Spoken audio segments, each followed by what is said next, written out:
di jàpp ni que nag aussi nit ki lu mu am mën na koo sant yàlla waaye aussi mën na koo sant boppam ndaxte war a nangu aussi assumer ni am mérite mérite mooy liggéey wala jéem wut ay pexe wala jéem di jóg a daanu ba nga mën a taxaw comme ni nga ko waxee nag Sénégal nag léeg-léeg moom du ñu nangu mérite nit ki jàpp nañ ni ku am sàcc nga wala jaaykatu drogue nga wala franc-maçon nga wala prête-nom nga wala leneen nga ba tax mënuñu nangu doomu sénégalais bu am mérite wala bu am réussite jéemuñoo xool lu mu doon def jéemuñoo xool fu mu jaar jéemuñoo xool ay jaar-jaar ak lu ko war a indil li waaye kuy seetlu wala xam ma jàmbal war ngaa mën a xam ni xëy na du yàqkat wala boog du kuy pookare wala du ko nga xam ne ni que xëy na nit ñi battre wala di pasar seen alal du ko def kon xëy na ku am mu néew nga ñoŋal ko dërëm ba fekk fa morom ja beneen dërëm fekk fa yeneen i moromam xëy na léeg-léeg mu nekk ñetti dërëm wala juróomi dërëm wala fukki dërëm wala ñaar fukki dërëm ndara ki làmpam xëyul sotti kon loolu gis ay jaar-jaar la. da nga wax patron de presse lañu ma gën a xamee man commencé comme patron de presse effectivement dama am une vie professionnelle qui était dans le public ma commencé liggéey greffier j'ai quitté l'administration dans le cadre du programme des départs volontaires en 1989 kooku ñi fi jaar ñëpp xam nañ ko sama ay nattoo nga ñu ma doon liggéey tribunal xam nañ ko ak ba ma fa jógee lan laa nekkoon moo di je travaillais dans le privé j'avais voulu faire des business yu dox ak yu doxut comme ni ma ko waxee di jóg ak daanu mais aussi dëkkoon naa dans le domaine des ONG liggéey une association qui s'appelle Association Conseil pour l'Action qui est une ONG qui s'occupait de développement rural di financer ay projets dans beaucoup de parties du Sénégal amul ruq bu ma fi xamul de la poche de la Falémé jusque dans le Boundou et dans les régions les daanaa dem ay zones yi nga xam ne c'est des zones tenues par les rebelles du MFDC ay booru des zones yi nga xam ne que peut-être ay dans la zone de Marsassoum etc vers un peu la zone contrôlée vraiment par les rebelles daa ma naan dem dans le Kédougou dans le Bandafassi dans le Tobronkoto etc fu nekk am na fi ay zones yi nga xam ne sax am naa fa ay trondo wala am naa fa ay ña ngi ma fay bàyyi xel donc pour dire que dama nekkoon sur le terrain yàlla dogal aussi mu intégrer une structure qui la l'USAID qui est agence américaine de développement international parce que expérience boobu ma amoon sur le terrain ak xëy na qualité yi ma amoon ak professionnel bi mu permettre na ma ñu recruter ma foofu dans le cadre d'un appel à candidature ba jàll avec brio ba ma fa jógee yàlla defal ma jógee fa ak conditions ya nga xam ne ni wax dëgg yàlla am na lu mu ubbi ci sama dund mën naa ni que lépp foofa la xëy na commencé ma nekk ci lan investir dans le privé d'abord investir moo di que immobilier laa jëkk investir pourquoi les gens l'oublient moo di faggaanu makkaan mais faggaanu sama bopp ay investissement yoo xam ne damay am ay revenus de rente dans le domaine de l'immobilier tabax ay bâtiment di ko louer di ko jaay di ko louer di ci am la nga xam ne damay sécuriser sama bopp ak sama ay pexe bopp di lii leneen wax nga fi waxu transport am na jamono yi nga xam ne ñi ma ëpp ay taxi Dakar bariwuñu xëy na nag du looy affiché wala looy wax am naa benn jour mas naa dégg El Malick Seck di ko wax ci benn émission wala ci benn journal am effectivement am na ay jamono xëy dama doon def transport am ay taxi am ay njaganjaay ay minibus yu nga xam ne ni dañ doon def des transports interurbains ak transport urbain à Dakar ma dem ba évoluer ba am de gros porteurs qui faisaient des transports de conteneurs entre le Sénégal et le Mali et cetera non seulement dama ko doon def mais sax sama waa kër dama doon wutal ay investissement sama soxna yooyu leen investiral dans le domaine du transport ou dans d'autres activités leen di rapporter ay revenus sama doom yi nga xam ne xam nga leen environnement bi ñu màggee ci cet environnement là de góorgóorlu yëngatu liggéey def naa ni kooku moom la ngeen xam duggoon naa dans la presse aussi mais ba may dugg dans la presse c'était plus ou moins par dilettantisme mais ma dem ci aussi j'ai prospéré et réussi dans la presse où am naa ci réputation wala am na ña nga xam ne que fa lañ ma xame wala lu bari xam naa ko ci mais terewul j'avais d'autres casquettes di lijjanti di suturlu ak sama bopp ak ci njaboot donc kon bari woon naa ay casquettes vraiment de ce point de vue là moo tax man wax dëgg yàlla du di lu ci bari nag aussi loolu mooy problème mu Sénégal boo jegee nguur wala nga miin nguur dañuy jàpp ni que loo am nguur a ko indi booy fàttaliku bi may sogal le journal Le Quotidien en 2003 amul lu nit ñi néeg yu la nit ñi dëkkalewul financement Idrissa Seck la financement Tanor Dieng la financement Moustapha Niasse au gré des publications ou des articles du quotidien chaque fois on ñu dëkkale la feneen wala ñu ni c'est le milieu mouride ñoo ko dooleel dañu bëgg a nekk dans le secteur de la communication et cetera yu ne dund nañ ko fii am na loo ci xam loo ci fekkee donc nit ñi nga tere leen wax mënoo ko tere mais da ngay nekk ci li nga nekk sax ci est-ce que nag Madiambal moo ma noonu nekkoon ci loolu daa war a taxaw ñu koy woy ci télé yi ak ci rajo yi pour ñu xam ko gisee wu ma noonu te dafay wu ma noonu en tout cas ma jox la ay repères ya nga xam ne que ku ne mën na cee natt sa morom tey fi nga jëkkoon a ñëw nga wax ma ne da nga fa defoon émission en 2004 fekk ma sama patrimoine foofu la ma fa am ci patrimoine foofu boo ko doon jaay ëpp na milliard yow xam nga ko mi ngi foofu ku ne mën ngaa dem visiter ko kon loola 2004 maa ngi fa dëkk 2000 kon ku ne war naa ma ne du nguurug Ablaye Wade dama ko jox te musuma seq ak nguurug Ablaye Wade li may war a joxe teranga kon kenn du ni nguurug Macky Sall ma ko jox ndaxte booba dafa Macky Sall xen xalaatul woon da nekk président wala da nekk ministre sax wala leneen ak leneen ñu jógee ci loolu nga ñëw 2005 fi ma dëkk virage ba nëgë ni sama kër virage te foofu laa dëkk ba nëgë ni 2005 laa fa tuxu 8 juin 2005 laa fa tuxu dafa an booba kon kenn du ni nguurug Ablaye Wade ma ko jox wala nguurug Macky Sall ma ko jox bi ngeen fi waxu comme ni nga ko waxee xëy na mbéyaay yi am na ci joñ ni daal dañ ko wax ba ñu dikkee di lim ay limu terrain yooyu dama taxaw ni musuma am mètre carré terrain bu ma état jox du ci nguurug Abdou Diouf du ci nguurug Macky Sall du ci nguurug Ablaye Wade te kenn mosu koo weddi xëy na à l'opposé doon naa wax ci terrain naan ay terrain kenn notamment ay terrain Ousmane Sonko mii xëy na loolu neexu ko 2019 laa jëkk a def article ci Ousmane Sonko janvier 2019 pour lui dire Ousmane Sonko quelqu'un qui va être président ne doit pas faire ça kooku joxe ay références sur ay patrimoine am kooku ku ko seet di nga ko fekk ku tàppe internet di nga ko gis ma nekk ci loolu di yëngatu di créer sama ay société sama waa kër ku ciy màgg ba mën a yor société ma créer société créer naa fi ay bi engineering man ak sama doom créer fi des stratégies ak avenir communication boobu bay wax ak SCI Pharaon ak Diagne logistique transport logistique leneen ak leneen wax dëgg yàlla nag jàpp naa ni que comme ni ma la waxee dërëm bu ñu fay fekkante boo matul dina tekki dina am njëriñ loolu mooy li nga xamee ni que yàlla defal na ma ko musuma nag am contrat public parce que xëy na aussi dañuy waxante dëgg fii ku fi bëgg contrat public mën nga koo am bu ma ko bëggoon ci nguurug Ablaye Wade doon naa ko am ma ko bëggoon ci nguurug Macky Sall doon naa ko am ñi ñu fiy jox ay contrat public wala leen jox ay terrain ñu koy jaay def seen poste wala di ko fajee seen soxla ñi ngi fi tam mosuñu ma koo defal man damaa jàpp ni bari na sama ay xarit yi nga xam ne dañoo nekkoon ci nguur dañ maa ñeewoon te wolof nee na ku la ñee du la dolli c'est ça la vérité aussi kon man jàpp naa mu neex mu naqari am naa mérite moo di que je suis venu de très loin bagaarewu naa aussi ba àgg naa à la un niveau ba nga xam ne jàpp naa ni bokk naa ci ñiy compter ci sa am réew. J'ai aussi des relations qui me permettent à l'international de travailler et de pouvoir aider des gens et des gouvernements mais damay dikk par exemple mais écoutez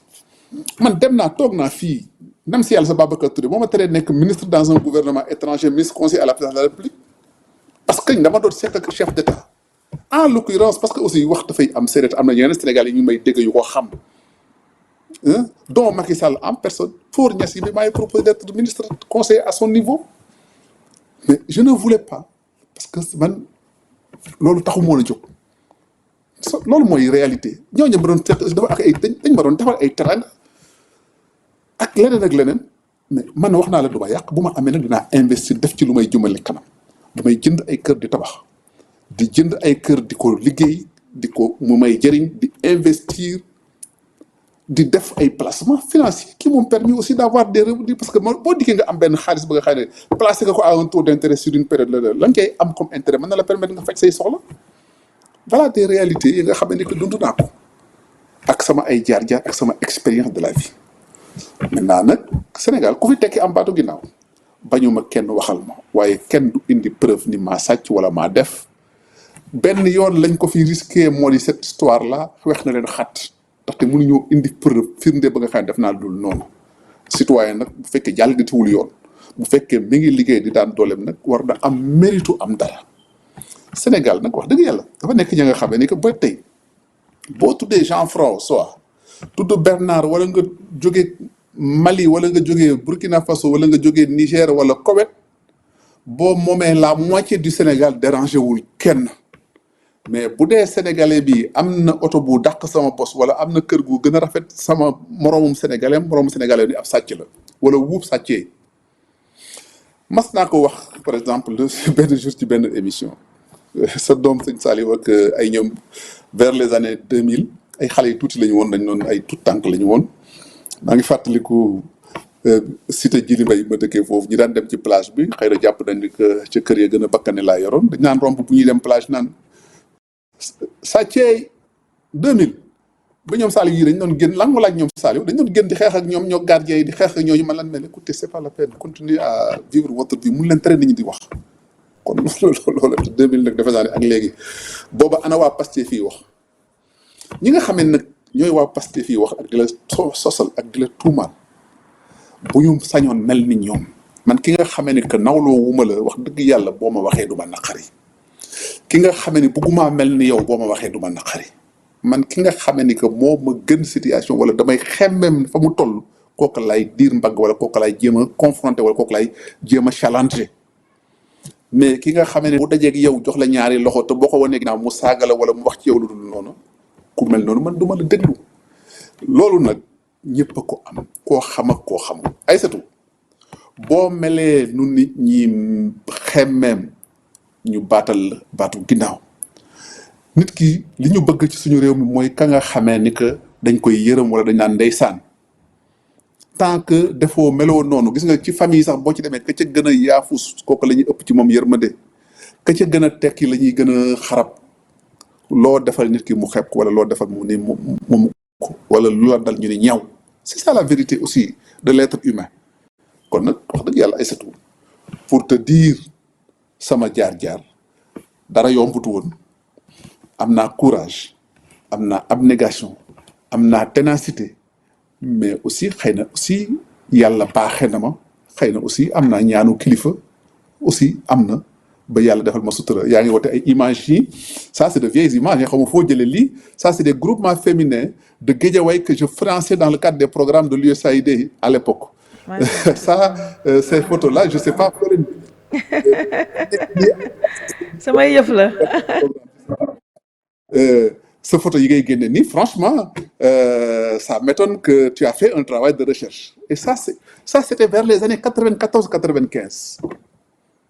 boobu ana ñoom Ousmane Sonko photo bi da wane ak Cheikh Béthio c'était ngente Serigne Saliou boobu ana ñooñu laay desaan sama taaw boobu ana seen ñii di la saaga ak di la xas te fekk yow ba ngay liggéey nekk sur le terrain di daan doole di financer ay projets amal njëriñ ay groupement réseau njëriñ booba ñëw kii photo la bi ma nekkee greffier voilà ma vie dëgg la dëgg la xëy na boobu aw ma biir dama nekkoon xale bu góor jantal yaa ngi gis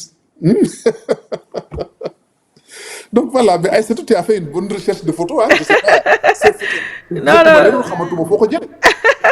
yi samay yëf la xam nga nag ñun suñu tànk dañ koy jéem a teg maladroitement ci say yos waaw say empreinte dañuy jéem a teg mais jegeguñ la te dañuy ñaan yàlla jege la un minimum balaa dara xew moo tax dañuy jéem ces photos là j'en ai vraiment besoin parce que ça me rappelle de vieux souvenirs parce que là c'est vraiment des photos qui me rappellent beaucoup de choses waaw macha allah alors grand dafa am benn aspect boo xam ne boobu damay xaar ba ci kanam sànq wane naa photo sëñ Cheikh Béthio mais après mama dencal ma ko da nga xam nga ci yow laa mës a déggee Pekes après ci laay dégg sax ne yow ak sunu grand Pape Dieng yéen a ko bokk mais dëkk boobu si yow laa njëkk a déggee turu Madiambal tamit defe naa ne Sénégal gii yow rek la ñuy dégg nga tudd Madiambal en tout cas man si yow laa mës a déggee Madiambal xam naa ñàkk mais yow yaa Madiambal bu gën a siiw et puis c'est un nom pas très commun si c'est sa digganteeg Sonko moo tax Sonko tamit am na ko dafa xam dañ ko fay gërëm ndax ci Sonko la ñu amee sa tour complet mu gën a doy waati muy Madiambal Ba Diagne yooyu te xam nga yow côté boobu xëy na nuroo nga ko ak Bassirou Diomaye Faye mooy bu nit ñi di tiitaroo ay urbanité ak yu mel noonu yow kenn gënu la urbain kenn gënu la xam àdduna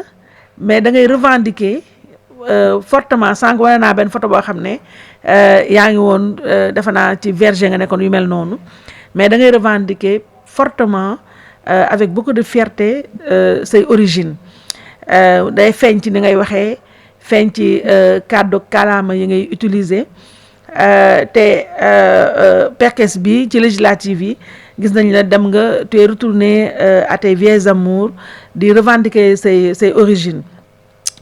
te ñu xam ne sa étude primaire Madiambal Diagne yaa ngi ko defee Thiès avant ngay dem lycée Malick Sy bu Thiès ba tey nga jóge fa nag ñëw Dakar ngir def ay suivre ay études de droit fii ci université Cheikh Anta Diop de Dakar donc ci faculté de droit évidemment ci ginnaaw ga nga dem nag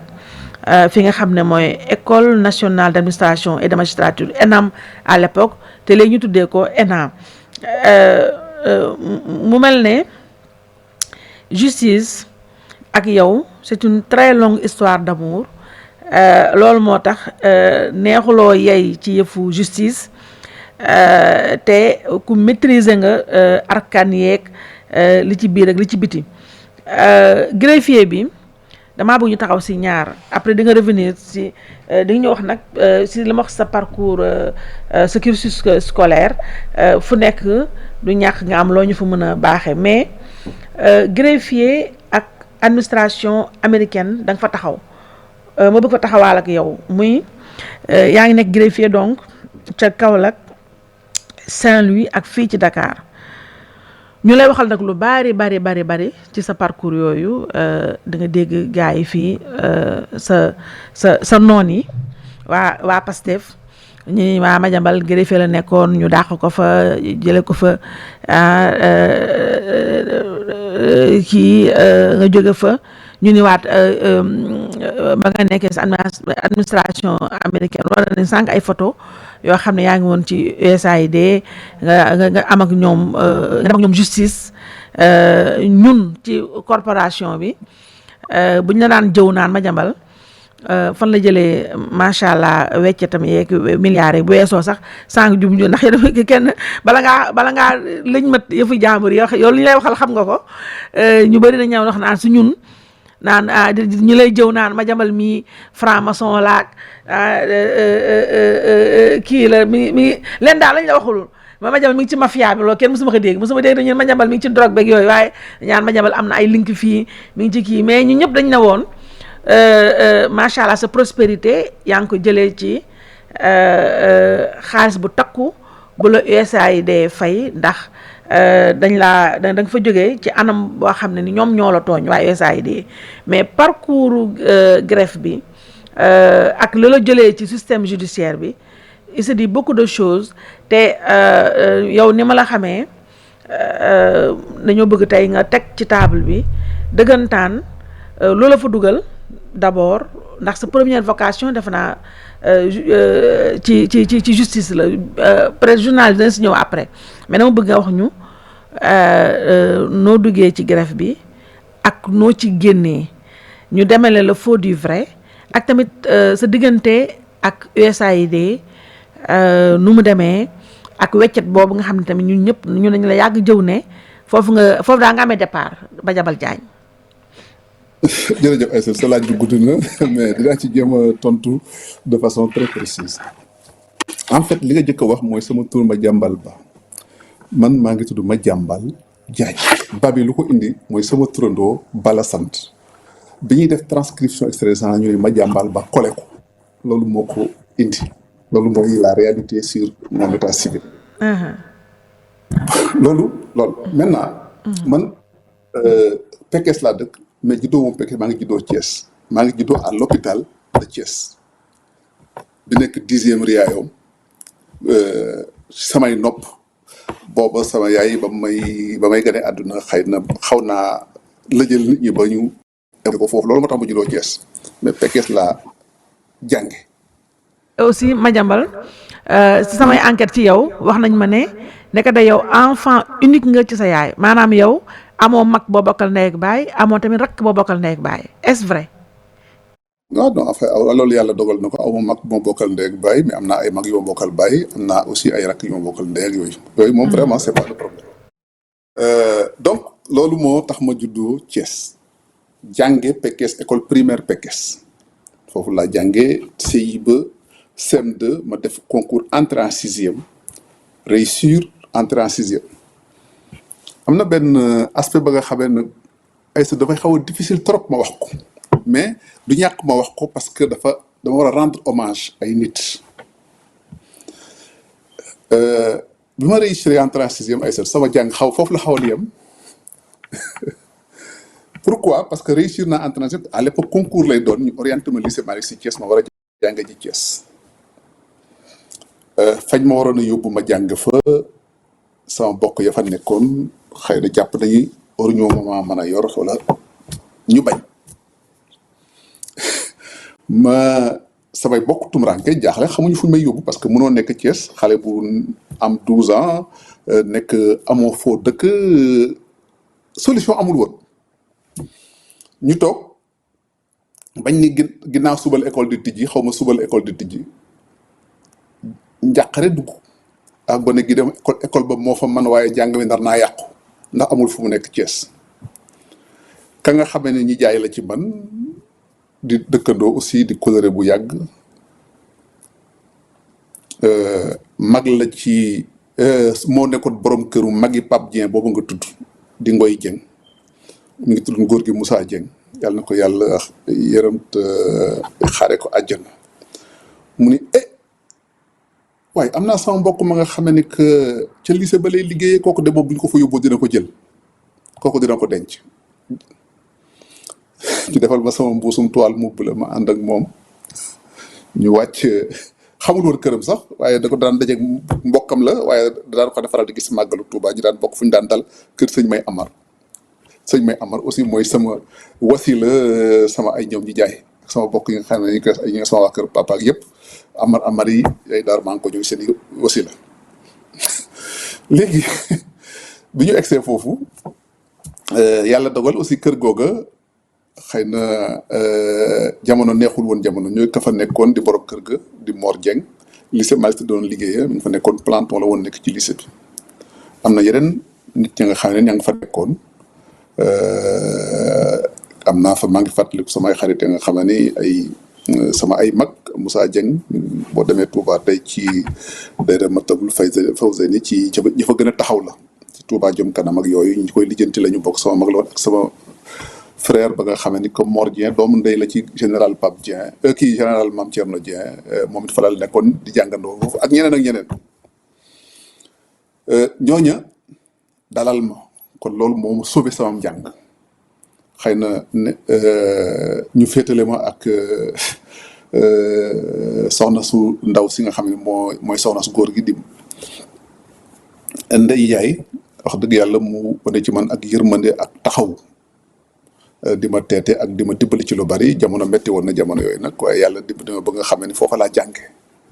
moo tax expérience su Thiès boobu toujours dama koy faral di fàttali te di ko wax sama ay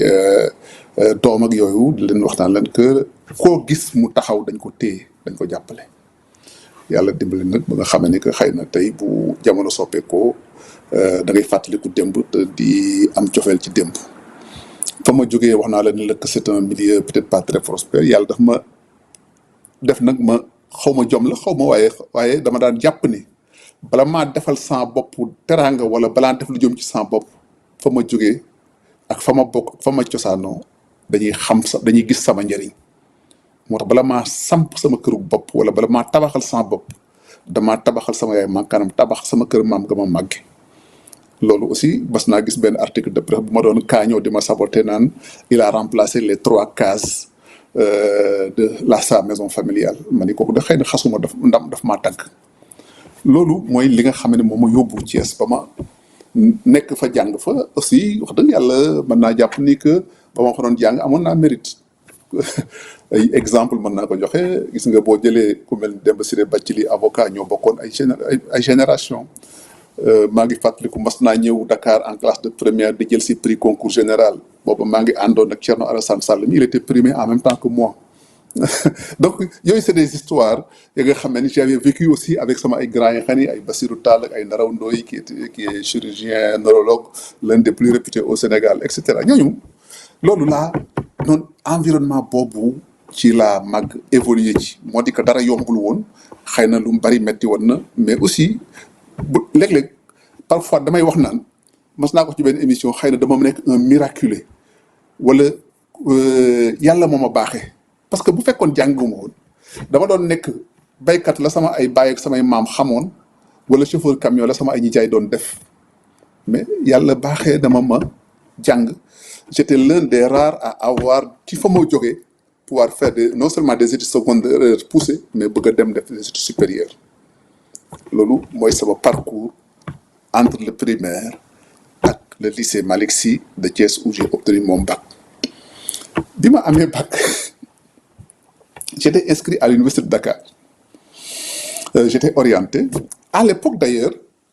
bi ma nekkee dañ ma sélectionné woon pour une bourse du fonds d'aide et de coopération je devais venir en France parce que xëy na yàlla baaxee woon na ma wax laan la j'étais mën naa jàpp ni que ñi ma doon jàngandool ñi ngi fi j'avais de bons résultats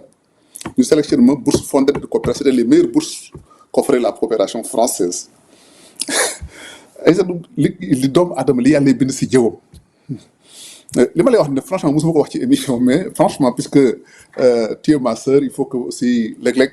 am na loolu ni dinaa ko xaw a dinaa ci xaw a romb parce que lu ko mooy rek dinaa flancher ci ce plateau bi bi ñu ma sélectionné bourse fonds d'aide et de coopération. oui. ma remplir dossier bi dafa amoon benn document bu ñuy wax tu me permettras de boire un peu d'eau non est-ce que dama dugal ci benn exercice. non je sais que ça se touche je sais que ça se touche énormément. Ouais. non tu n'aurais pas dû. non mais ça voilà. puisque d'accord naa ci diir bi rek naa ko jëm a respecté. wallaay ndeysaan. bi ñu dikkee ma remplir dossier bi y avait li ñuy wax un certificat d'indigence bu waroon ànd ak dossier bi moo di ko war a ni que yow xam nga administration léeg-léeg ñuy laaj ay këyit yi sax xëy na soxlawuloo ko mais ça a constitué un dossier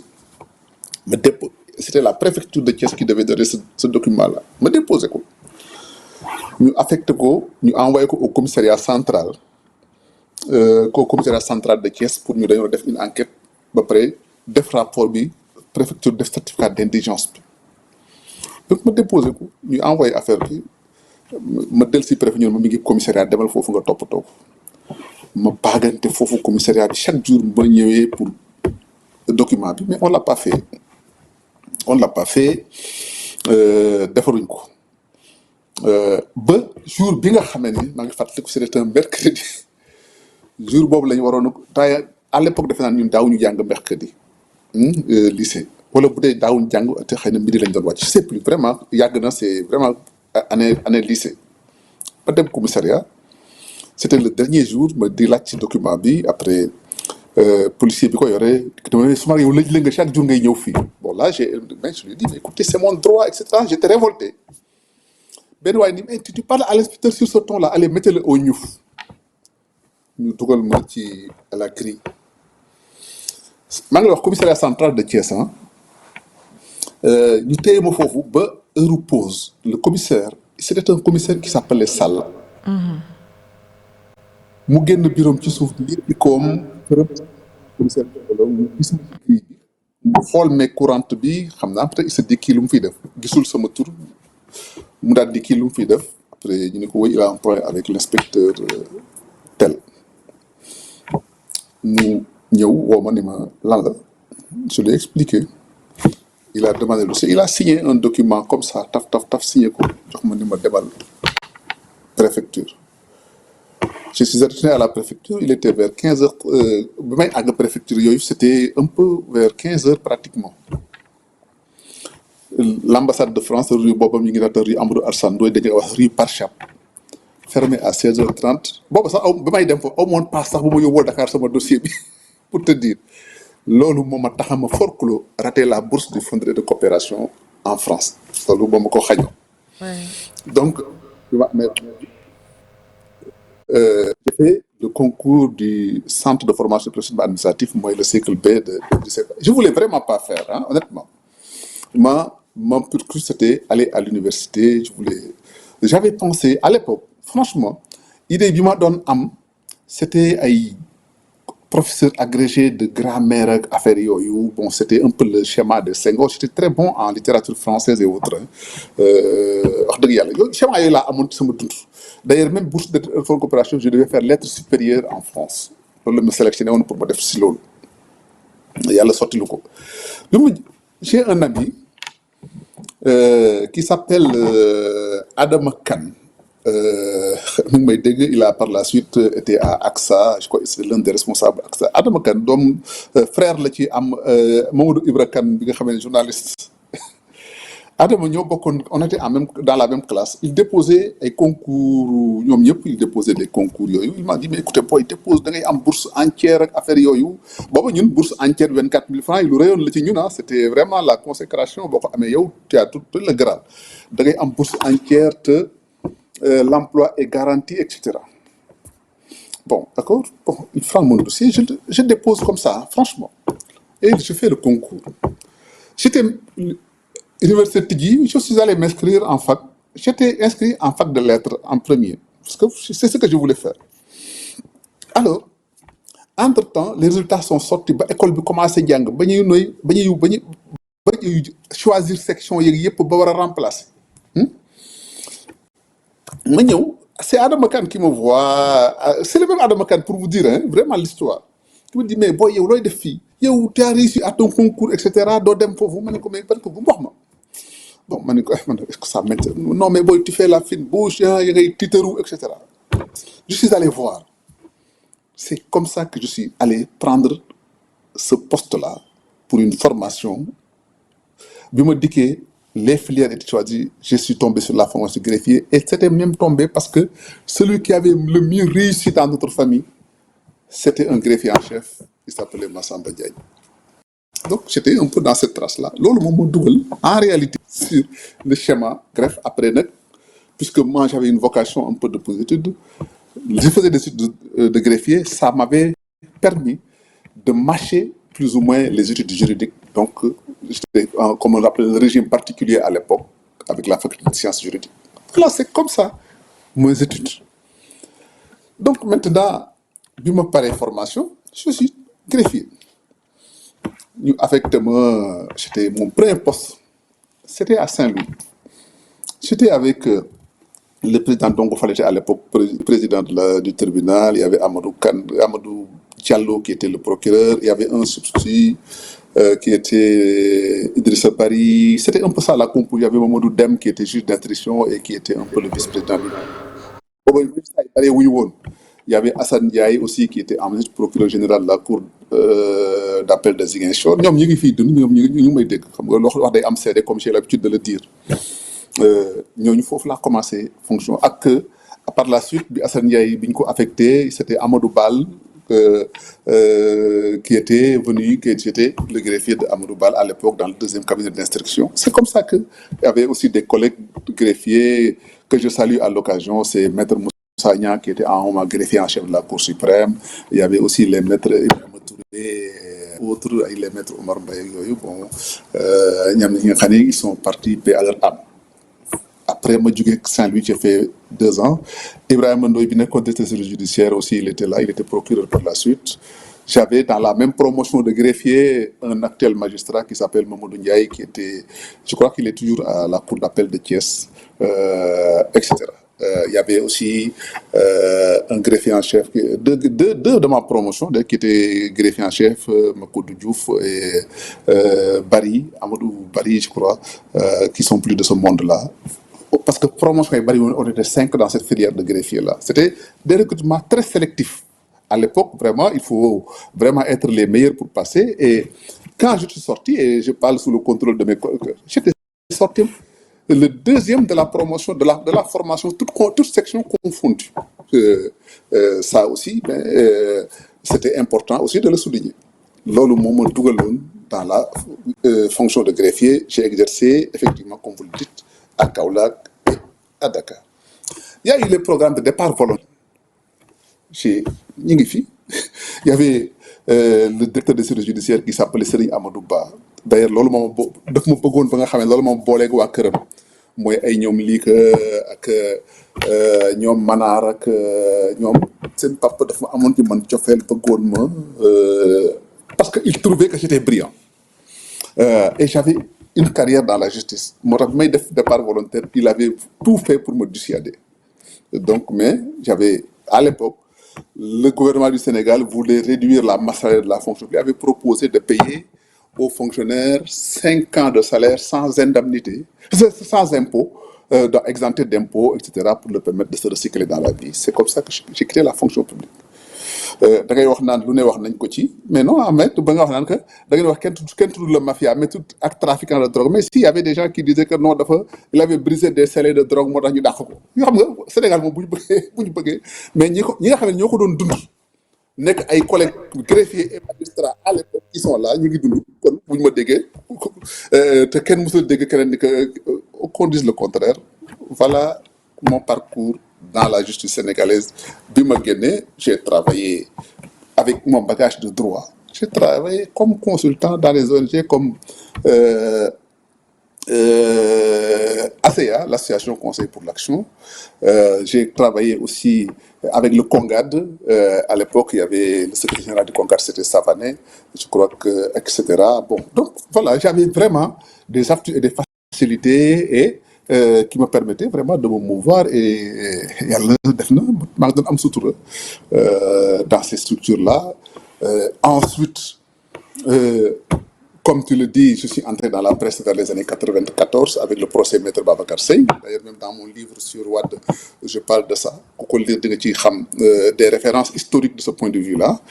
J'avais été bien accueilli dans une rédaction de Walfadjri où j'ai vraiment été pouponné, couvé par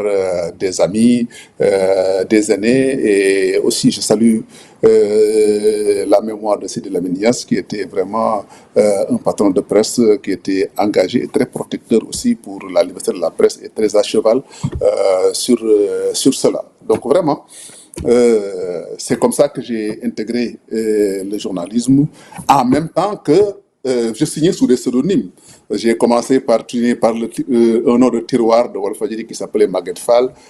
mais ça faisait des choses intéressantes. Tout le monde voulait savoir qui est Maguette Fall. Bon, les gens de la presse savaient que c'était un pseudonyme, mais tout le monde voulait mettre un nom sur le visage. Après, un jour, Tiyan Kassé, qui m'avait baptisé Maguette Fall, m'a rebaptisé Moussa Sarr, etc. Donc c'était ça mes noms de plume pendant tout le temps que j'étais sur Walfadjri, et en même temps je travaillais avec les ONG et ACA Yoyou, qui me permettaient vraiment de me mouvoir jusqu'à ce que l'USAID fasse un recrutement pour un poste de démocratie, centralisation et bonne gouvernance. Il fallait avoir un coordinateur de ce programme-là. J'ai postulé avec une sélection très rigoureuse et ça m'a permis d'être recruté. Et à l'époque, d'ailleurs, je me rappelle, j'étais recruté dans la même cohorte que Mademba Assingaï, qui était par la suite pour la société civile comme société civile officielle, je crois. Je ne me rappelle plus vraiment de tout cela. Donc, j'ai cheminé avec l'USAID, j'ai travaillé là-bas, vraiment, et c'est là où c'est important. J'avais un superviseur qui s'appelle Sheldon Gellar, C'est un professeur d'université, il était à Indianapolis. C'est quelqu'un qui m'aimait bien et il y avait une directrice de l'initiative qui s'appelait Anne Williams.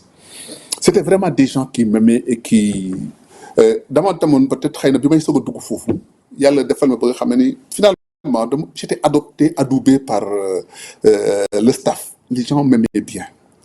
Bi ñu xamee nag bon maintenant il y avait des changements d'orientation sur le programme du SAID. On a mis fin à mon contrat et c'est ces gens-là qui avaient trouvé que c'était tellement injuste que que mon contrat soit arrêté. Sheldon Gellar et Anne Williams m'ont conseillé contre l'administration américaine pour te dire de rester en justice contre l'administration américaine. Et j'ai fait cette procédure qui était une procédure audacieuse et osée. Et il s'est trouvé que... Et puis c'est là aussi où il faut saluer aussi l'esprit de démocratie et d'ouverture. J'étais en contentieux avec l'administration américaine, mais c'est l'administration avec laquelle j'étais en contentieux m'autorisait à aller dans leur pays pour porter plainte contre devant les juridictions américaines. Pourquoi? Parce que pour moi, porter une plainte devant les juridictions sénégalaises, peut-être que d'aucuns verraient le petit greffier qui est prétentieux, ou bien il y a un niveau d'indemnisation peut-être auquel j'aurais pu ne pas avoir accès. Mais quand cela ne tienne, quand l'administration américaine s'est rendue compte que c'était vraiment une affaire assez grosse et qui pouvait avoir des conséquences à travers le monde, parce que jamono yooyu boo koy fàttaliku ci la am ay attentats de Mombasa et de Nairobi avec les certaines rançades diplomatiques américaines et que les Américains voulaient restructurer leur coopération et se recentrer sur des missions essentielles. Et peut-être pour mettre un terme à tout ça, on m'a proposé un arrangement qui m'a permis d'avoir peut-être, comme tu le dis, si bien, d'avoir peut-être des moyens d'investir dans l'immobilier et aussi dans d'autres activités qui m'ont porté. Ci loolu aussi dynamique boobu bi ma demee ba nga xam ne à l'époque war naa investir dans la presse j'étais comme donc wax naa la ko j'étais dans dans le quotidien Walfadjri. J'avais été bien accueilli, j'avais trouvé qu'il y avait une place pour un quotidien dans le paysage médiatique sénégalais. J'ai pu, parce que man aussi toujours ma politique c'est surtout de miser sur les jeunes, de leur faire confiance. J'ai vu qu'il y avait des jeunes qui étaient dans la rédaction, qui avaient du talent, qui étaient ambitieux et qui pouvaient être disponibles à tenter un nouveau challenge professionnel. J'ai proposé de faire le journal Le Quotidien. Ils m'ont suivi. Je salue avec beaucoup d'émotion les Mamadou Biaye, ton ami, ton frère, les Aminata Diop, les Mohamed Gueye, les Ibrahim Sané, les Tiko Diatta, etc., qui étaient là et qui ont lancé Le Quotidien avec moi. À l'époque, amul luñu waxul ci pour le financer, il y en a même il y en a qui nous prédisaient 3 mois, 6 mois, etc. Amul hostilité à mon nom parce que c'était un nouveau concurrent qui était venu, un jeune loup avec des dents longues, parce que j'avais venu pour dire qu'il y avait de la place à prendre et je devais la prendre. Et par la force des choses, Le Quotidien a bien réussi à cartonner à ses débuts et à vraiment supplanter beaucoup de titres de la place par la volonté des jeunes de prouver, mais aussi peut-être par un style de management qui me permettait d'abord de mettre la main à la pâte, mais aussi de faire confiance aux gens et surtout de les responsabiliser et de leur laisser toute leur autonomie et toute leur indépendance. Man Aïssatou maa koy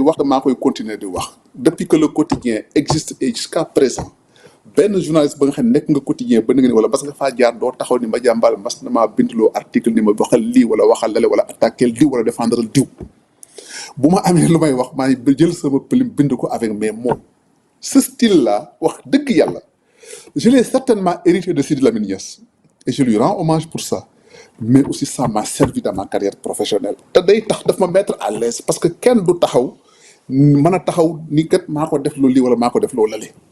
Loolu wax dëgg yàlla dama koy sant yàlla te jàpp ni que c'est une leçon que j'ai apprise et une leçon que j'ai assimilée. C'est pour ça que je lui rends hommage. Je rends hommage aussi à des gens que j'en appelle les pionniers de la presse sénégalaise. C'est une figure tutélaire qui n'est plus là. C'est Babacar Touré, c'est Laye Bamba Diallo, c'est Mamadou Oumar Ndiaye. On les appelait à un moment les 4 mousquetaires. C'était Pape Samba Kane, etc. C'est cette génération-là, avant eux, c'était Mamles Camara, c'était Grand Mamadou Diop et autres. Chacun a eu son mérite et son parcours dans la presse sénégalaise, avec des hauts et des bas, avec des difficultés pour porter la presse jusqu'à cela. Bon, avec des gens peut-être aussi que j'ai rencontrés sur le tard à la rédaction de Walfadjri, comme les Mame Less Camara et autres. nga xam ne que lui il était curieux de mettre un visage sur mes signatures parce que bi ma gisee mu ne mais non ce que tu écris là c'est pas l'argumentaire ou le style d'écriture d'un jeune comme toi. Moi je te croyais plus âgé que cela. Et tous ces gens-là on a eu à garder des contacts xëy na nekkatuñu fi fa ma jaar ak ñoom ak kóllëre ba ñu seq defe naa ni maa ngi koy continuer di ko sàmm ak seen njaboot kooku moom du lu ñuy wax wala lu ñuy et cetera. Style boobu aussi moo tax que bi ma nekkee aussi dans la presse pourquoi aussi je suis à l'aise dans le milieu des médias dama jàpp ni ñi may liggéeyal sama ay nawle lañ moo tax du ma leen sant luy diis ci ñoom wala ma leen def loolu ñu diis ci ñoom mais aussi jàpp naa ne amoon naa ci ñoom yéene ba nga xam ne la ma bëggal naa leen ko maa ngi la wax ay sët la j'ai lancé le quotidien en février 2003 en 2005 précisément au mois de mai 2005 j'ai lancé le premier programme immobilier du journal Le Quotidien. C'était avec la société SCI Darou Salam. À l'époque, Aïssatou, c'était un programme de logement à Keur Massar. C'est à côté du tracé vers Sédima, mooy tracé autoroute bi. Les gens du Quotidien ne voulaient pas de ça en disant oui mais y en a ñi nga xam ne sax dañu woon tooñ naa oui mais Diagne daf ñu yeb quoi moom mi ngi dëkk Dakar dañu dëkkaloo ci banlieue bu sori waxaan kenn mënu fa dem. J'avais beau expliquer que l'autoroute à péage allait passer là-bas et que ce serait l'un des quartiers les desservis de Dakar et que dem liggéey foofu mais personne ne voulait ko. Il n'avait peut-être pas cette vision prospective que man mënuñu woon comprendre loolu bon pratiquement beaucoup n'avaient peut-être pas été enthousiastes pour ce programme-là malheureusement. Deuxième programme bi nga xam ne lancé naa ko moo di c'était à la Cité des fonctionnaires en 2014 ma ni 2005 ça nous a échappé bu ngeen jëloon kër yooyu ba léegi peut-être vous serez à 5 ans ou 9 ans ou 10 ans de remboursement xëy na kon leen ngeen moom seen kër il y a un nouveau programme qui est là ñëw leen ngeen inscrire ci ma ne leen pour mieux faire à l'époque à chaque fois je disais seen apport man maa koy maye je vous donne ça gratuitement ma ne leen pour accompagner le processus damay transférer le siège du journal Le Quotidien à Diamniadio dans ce programme-là ma jënd fa un terrain transformé ko mu nekk siège du Quotidien. Il y en a qui étaient d'accord, il y en a qui l'étaient moins, mais qu'à cela ne tienne, on a fait ça ñu doxal. Mais toujours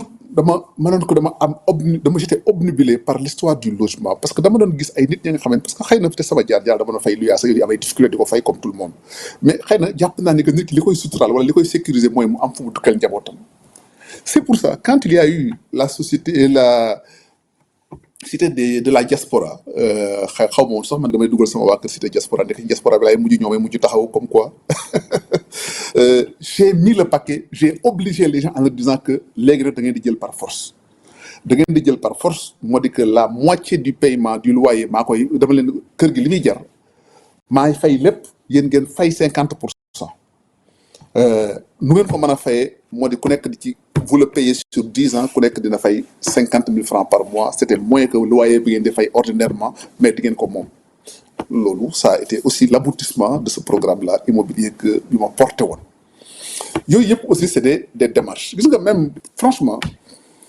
loolu aussi transport bi xam dama doon def aussi là aussi c'est important de le dire gis nga bi ma demee ba nga xam ne que pratiquement mi ngi may sonal te peut-être j'avais d'autres revenus qui me permettaient de faire autre chose taxi yeeg camion yeeg yooyu ak yooyu non pas camion taxi ak minibus yeeg yooyu dama woo ci yenn chauffeurs yi ñu leen kaay leen nga ñëw man la oto bi boo ko doon jaay wala nga koy jënd ñaata nga koy jaayee ñu ne ma nangam man leen kon léegi nangam lii la war a jar man jox naa la ko lii liggéeyal nga fay ma nga moom sa oto. Ça aussi c'est des facilités que j'ai fait. Il y en a qui ont réussi avec ça et qui ont pu peut-être se constituer une flotte après. D'autres n'ont pas réussi. D'autres ont pu se casser la gueule. D'autres, malgré les facilités que je leur avais fait, remboursement, donc finalement, c'est un peu ça le parcours ramassé de ma vie. Maintenant, comme nous le savons, un investissement sur un autre. Boo amee benn bien nga amaat leneen dolli ko ci mën na am mu jur teranga yàlla defal na ma daal wax dëgg yàlla amul pouvoir politique bu ma mas a woo jox ma suuf wala jox ma contrat wala jox ma unité dans la vie de l'État quelconque kooku sama baat ca kaw xëy na yéene amoon na ci amu ci wala yàlla dogalu ko wala xëy na peut-être que les gens avaient eu d'autres postures à mon endroit loolu aussi dama koy seede bi nga gis nga te loolu aussi ci témoignage day important ma wax ko parce que aussi xëy na nit mën na koo wax benn yoon la ma nit masa maye benn terrain de 180 mètres carrés te c'était Amadou Ba à l'époque il était directeur des impôts ñuy def benn lotissement mu ni ma mon frère jox ma sa carte d'identité ma ne ko bon enfin mu ni ma woy ma ni ko sama carte d'identité soxna mu def un terrain en son nom ma may ko sama soxna defar liggéeyal ko pour boppam pour mu mën a am ay revenus de rente voilà l'histoire donc franchement li may wax ni yëpp seede yaa ngi fi ñi ma ko dundal ñi ngi fi bu ci amee lu dëgg na nit intervenir ni du dëgg demeewul noonu nii la demee donc vraiment Aïssatou wax ji gudd na bari na c'est mais bu léeg-léeg aussi puisque da nga ma invité ci exercice bi bu ma ci duggee ba pare bu ma laaj day gën a yokk tuuma donc léeg-léeg aussi justifié wu ça veut pas dire peut-être se mettre à nu mais bon Sénégal moo laaj loolu léeg-léeg aussi il faut que ngay wax la nga xamee ni que ñi xamul xam ñi nga xam ne nag aussi xam nañu wala nanguwuñu parce que aussi loolu mooy problème mu Sénégal aussi di nga dund la nga xamee ni wala dégg nit ki wax ci keneen lu dul dëgg nga xam ni lii du dëgg au lieu que nga démentir ko wala nga weddi ko da nga ko cay bàyyi wala nga ni ah mbir mi doy na waar loolu dindi woo tuuma da ngay yokk tuuma te loolu aussi bari na ci suñu société bi walla donc bref j'ai eu des initiatives comme ça tant au niveau national que aussi mes contacts et mes relais au niveau de l'international wax dëgg yàlla moo permis de ba am ay teranga wax dëgg yàlla dem naa ci yenn réew ñu may ma teranga ba nga xamee ni que ma dajeek kenn taxawee fa posture ba nga xamee ni que may na ma teranga ja nga xamee ni tey du lu ñuy wax jëpp télé mais faj na soxla wax dëgg yàlla loolu moom aussi dëgg mën naa ko wax ndaxte yaa ngi fi wane ay photo ak ay chef d'état am na ay chef d'état ya nga xamee ni que wax dëgg yàlla dañuy am ak man benn contact day am déclic bu muy def ci ñoom te dañ may adopté gis naa fi léegi le prince Albert de Monaco bi ma jëkkee dem ci moom 2015 la woon ñu dafa benn assise de la presse francophone mu def ko au club au yacht club de Monaco c'était le lieu le plus prestigieux de Monaco nga xam ne que foofa xew bu ñu am bu fa Donald Trump ñëwoon foofu la ñu koy dalale ñu organiser fa ma def fa benn allocution ba nga xam ne que le président le prince Albert de Monaco a été tellement séduit qu'il a eu à tisser des relations avec moi de garder ko ci la nga xam ne xëy na sax ñu bari xamuñu ko ci ay intervention la ko gis nga yaa ngi wane ay président Madagascar et cetera xëy na yooyu aussi opportunité bi ma amoon ci avec l'union de la presse francophone ça m'a permis d'ouvrir des portes de certains palais ak une certaine posture kii c'était le président Adama Barrow bu muy soog a falu am na xëy na la ko installé ci nguuru Gambie xam na lu ma ca def ak lu ma ca taxawee moo tax bi mu faloo c'était l'une des personnes qui voulait coûte que coûte à ce que ma ñëw foofu ça c'est Roch-Marc Christian Kaboré l'ancien président du Burkina Faso sama xarit la sama wëllëre la bari na fu ñu jaar fa nga xam ne am na nu ma ko taxawoo ci sa conquête du pouvoir mais aussi pendant la période de l'exercice du pouvoir ak aussi période de transition bi amoon au niveau du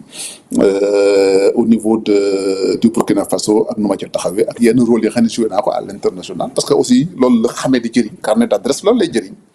xëy na bokk na Macky Sall mi ngay wane lu taxoon mu téye ma aussi parce que am na ci ya nga xam ne ni xam na pexe yu ma amoon ak lu ma mën a wax lu ma mën a dox lu ma mën a lijjanti et il ne se privait pas de l'utiliser aussi donc ça aussi c'est une posture ça c'est ma sœur Aïssata Tall Sall pour qui j'ai beaucoup de respect et qui m'a fait l'amitié et je tiens à profiter de cette émission pour le lui dire dem na seeti sama waa kër en prison massawu leen ànd ak ñoom te constitué wul comme avocat kon aussi dama ko ci sant di ko ci gërëm donc ça c'est Cheikh Béthio Thioune bu fekkee soxla nga aussi de sa côté bu mel noonu nga dugg ci boo ko ubbee dinaa ci xuus parce que sawar naa wax ci cas bu mel noonu borom waaju sew ju nekk ci ñuul sol yére bu marron bi di reetaan nii te mu ñuul te ñaaw Madiambal Diagne la boo ko gisee mu mel ni fil de fer boobu xëy na amaguma biir wala amaguma ay lex. mën na ñëw ci photo man dafa photo bi médaillon bu sëñ Cheikh Béthio bi ndax xam nga wax nga sa jaar-jaar ci presse bi wax nga te loolu mën naa wax sax ne peut-être enfoncer une porte ouverte ndaxte xam nañ ko ci yow mais xam nañ aussi te chaque jour ñu wax ko fii mooy yow en tout cas à ce jour yaay seul patron de presse boo xam ne da nga tabax cité entière déjee ko jox ko presque gracieusement sa ay employés ndax daanaka ñoom lañ ciy joxe duñ ko yëg te lu néew la loo xam ne wax dëgg yàlla loolu yow yaa leen ko jagleel waaye du rek ci presse ndax même ci presse bi wax nga Weekend Magazine amoon nga fi tamit rajo Première FM lu tax ma ni yow jox nga liggéey àddina ay wala boog ay génération c'est des générations d'hommes de médias te fii am na ay entreprise de presse yoo xam ne même bu dee ci lu ñu dégg fësoo ci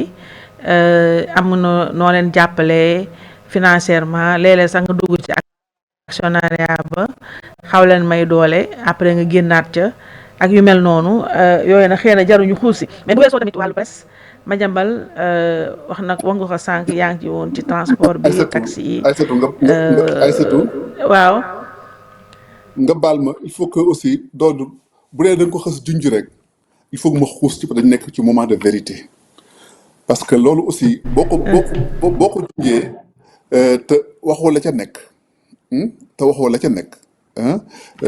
mën naa am ay demaleek fekkale te Sénégal dañu gaaw ci loolu entreprise de presse yi nga xam ne dugg naa ci dama lay wax rek bu dul bokkul rek Avenir Communication soo ma ko mayee mooy le groupe des médias bi nga xamee ni que Première FM tëj naa rajo bi parce que booba ku ne xam na nguuru Ablaye Wade jamono jooju le quotidien les dérangé ñu ni woon nag kii rajo day gën a métti ci moom ñu bunta xataal ma teg ma la ni tegu wut ci la sama njàpp ma ginnaaw bi par la suite bi ma créé Première FM conditions yi dem na ba dama mujjoon tëj rajo bi Bougane Gueye Dany di sama rak moo ñëw boobu amagul woon groupe de presse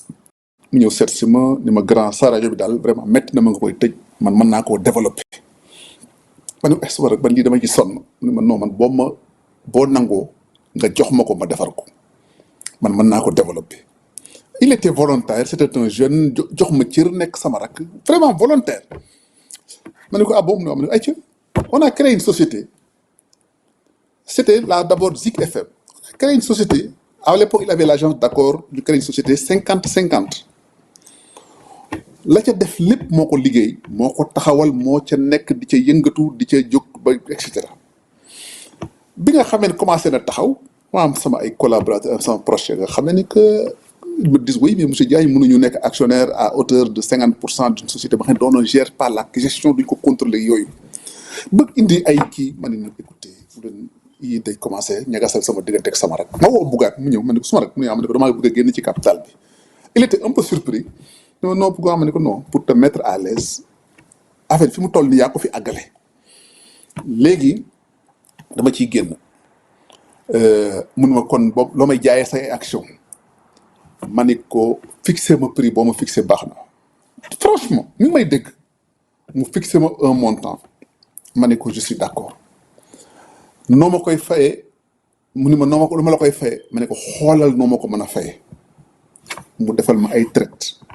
voilà l'histoire de comment ça s'est passé loolu mooy l'histoire il a le mérite d'être là et d'avoir cru à un projet moo ko développé moo ko fu mu àgg moo ko fa àggale. C'est ça l'histoire des médias ba mu jur ay teranga jur leneen. Vraiment c'est tout son mérite loolu franchement c'est une fierté pour moi parce que un jeune ku bëgg a def nga jàppale ko wala nga teg ko ci yoon wala te yéene taxawoon pour ni li ñu teg gramme ju yoon mu bëgg relever ce défi il l'a relevé avec brio. Donc loolu mooy jaar-jaar bi nga xam ne nekk foofu. Par la suite le journal Libération par exemple est lancé. C'était mon jeune frère Yakham Mbaye qui était à l'époque directeur de Populaire comme 7 bi mu dikkee ak Baratal mu quitté dafa ñëw bëggoon quitter les médias ñëw seet si ma booba j'avais le jour donc mu ñëw ni ma bon grand booba man damay génn kii léegi da nga yor imprimerie dama lay jaay papier journal ma ne ko suma rek bul dugg ci loolu ton cœur de métier c'est pas ça c'est le journalisme. Créer un organe de presse mu ni ma non man grand dama doyal ci médias yi ma insister ni ko non gis nga tey ñi la xamoon démb ak bërki démb bu ñu noppee laa dégg ci médias yi nekk amatoo signature ak yooyu dootuñu la jël téléphone wala dootuñu la dégg. Il est parti sur ça commencé di jënd ay bobinu journal la papier di ko jaay booba ci yàgg mu del si ni ma grand li moo xam ne dëgg la dama bëgg a lancer un journal mi ngi may dégg sama rakk la mu ñëw ma ne ko bon leen laa la moo defal am naa imprimerie les tirages des 3 premiers mois mën naa la ko defal gratuitement am nga papier boo ñëwee ñu tirer la nga dem quelle que soit la quantité du tirage bi nga soxla noonu la commencé le journal Libération. Donc loolu ay jaar-jaar la ya nga xam ni que peut-être je me devais aussi de le faire parce que ban jàpp naa ne ku ma jàpp ni da ngay revendiquer une proximité ou une amitié ou une fraternité avec moi nga dis ma soxla bu ma ci mënee dara war naa ko caa def war naa caa taxaw. Donc loolu mooy expérience yi nga xamee ni que am naa ko dans le milieu des médias. Bon yeneen yi nga xamee ni peut-être ay relations yu ma am ak ay ñenn ñi nga xamee ni que nekk nañu dans le milieu jamono toll na fenn fii ñu am soxla wala ñu am yenn tolof fii ma war fa taxaw fa na ma fa war a taxawee en tant que mag wala en tant que frère loolu kooku c'est à titre personnel mais bu dee li nga wax ay actionnariat wala investissement dans les médias yooyu actionnariat ak investissement laa ci def. Am na ay sites yi nga xam ne aussi des sites qui ont pignon sur rue bi leen seen borom di lancer il m'avait demandé de les aider je les ai aidés appuyer leen mais fekk woon ci actionnariat capital bi kon nag dama ko mën a tudd.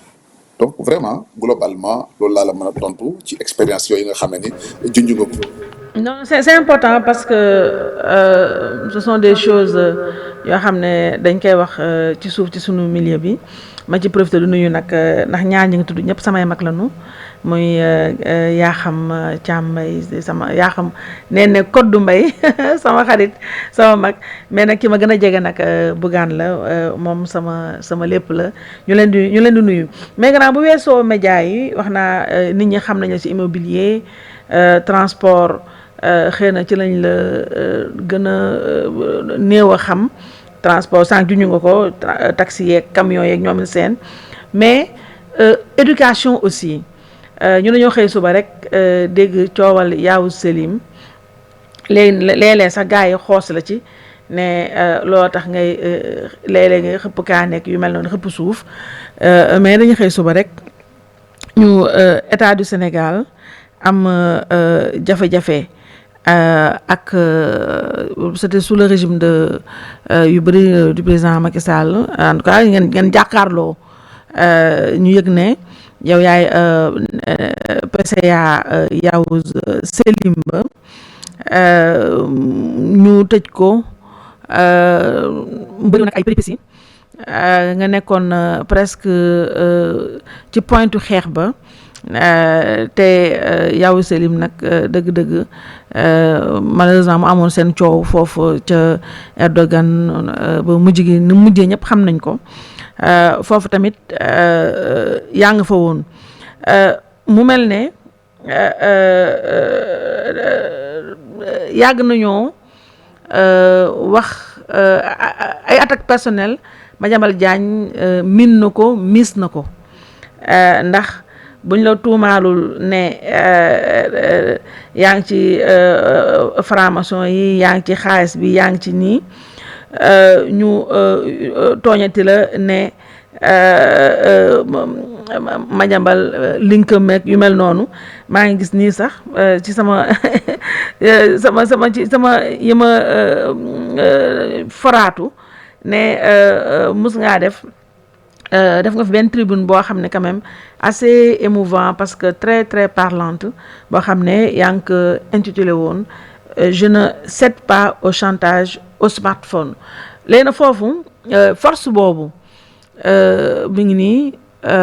fii nga ko waxee woon te c'était vraiment très très fort c'était un texte un papier très très fort et très très parlant boo xam ne xëy na foofu c'était l'humain qui parlait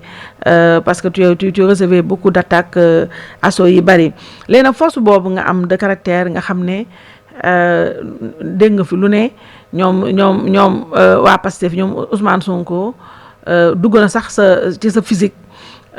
léeg-léeg ñu caricature man mi sax dañ may caricature waaye yow léeg-léeg ñu caricature ñu doy waar waaye kenn musul dégg nga riposte wala dara loolu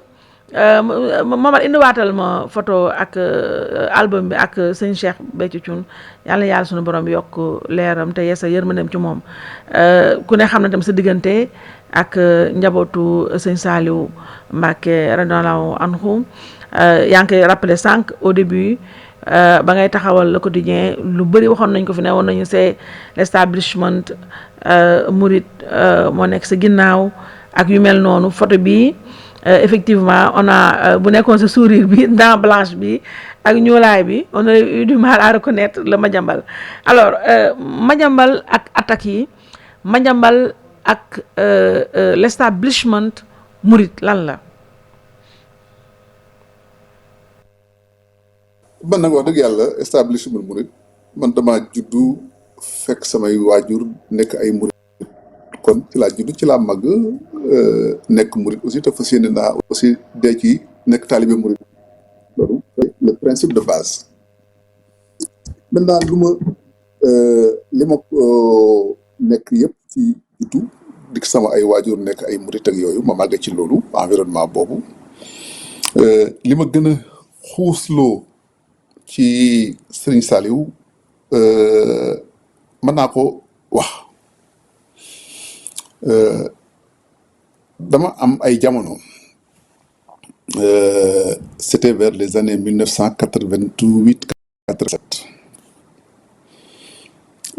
Serigne Saliou ma am nu ma jàpp ni noonu dama ko feeñu du benn du ñaar ma am sama xarit ba nga xamee ne sama morom la ñoom màggandoo muy Jibril Njaay ci Cheikh yi Cheikh Béthio yi la bokk dañoo màggandoo ñoom naam seen maam moo dëkkoon Pekes tudd Ousmane Ndiaye ak Khary Bass ñoom dañu faral ñëw vacances ñu màggandoo moom ak ay frère am ay Ablaye Ndiaye ak ñoom Ismaïla ak ñooñu Jibi ñu màggandoo kon mu nekk sama xarit sama wala nekkoon taalibe Cheikh Béthio Thioune bi ma dee Serigne Saliou feeñu ma ñetteelu yoon bi ma wax ko ni ko mais Jibi sa waay daal man seen sëriñ bi dama koy gént rek wax ko circonstance yi man sa waay lii moom doy na waar de ma ne ko ma nañ te ma laa yóbbu ci Cheikh Béthio nga wax ko ma ne ko non non c'est pas la peine ñu toogaat mbir mi del si waatal mam neneen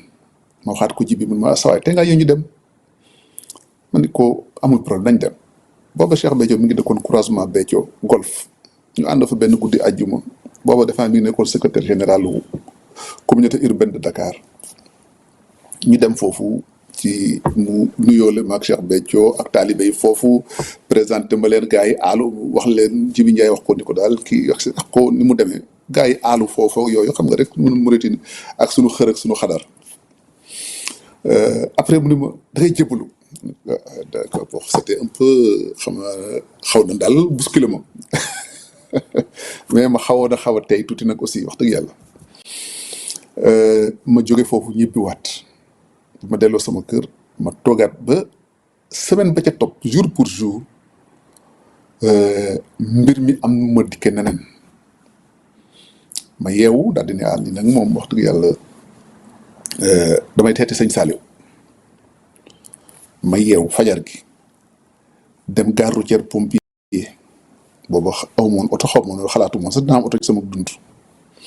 dem gare routière pompier jël benn sept place ni ko Touba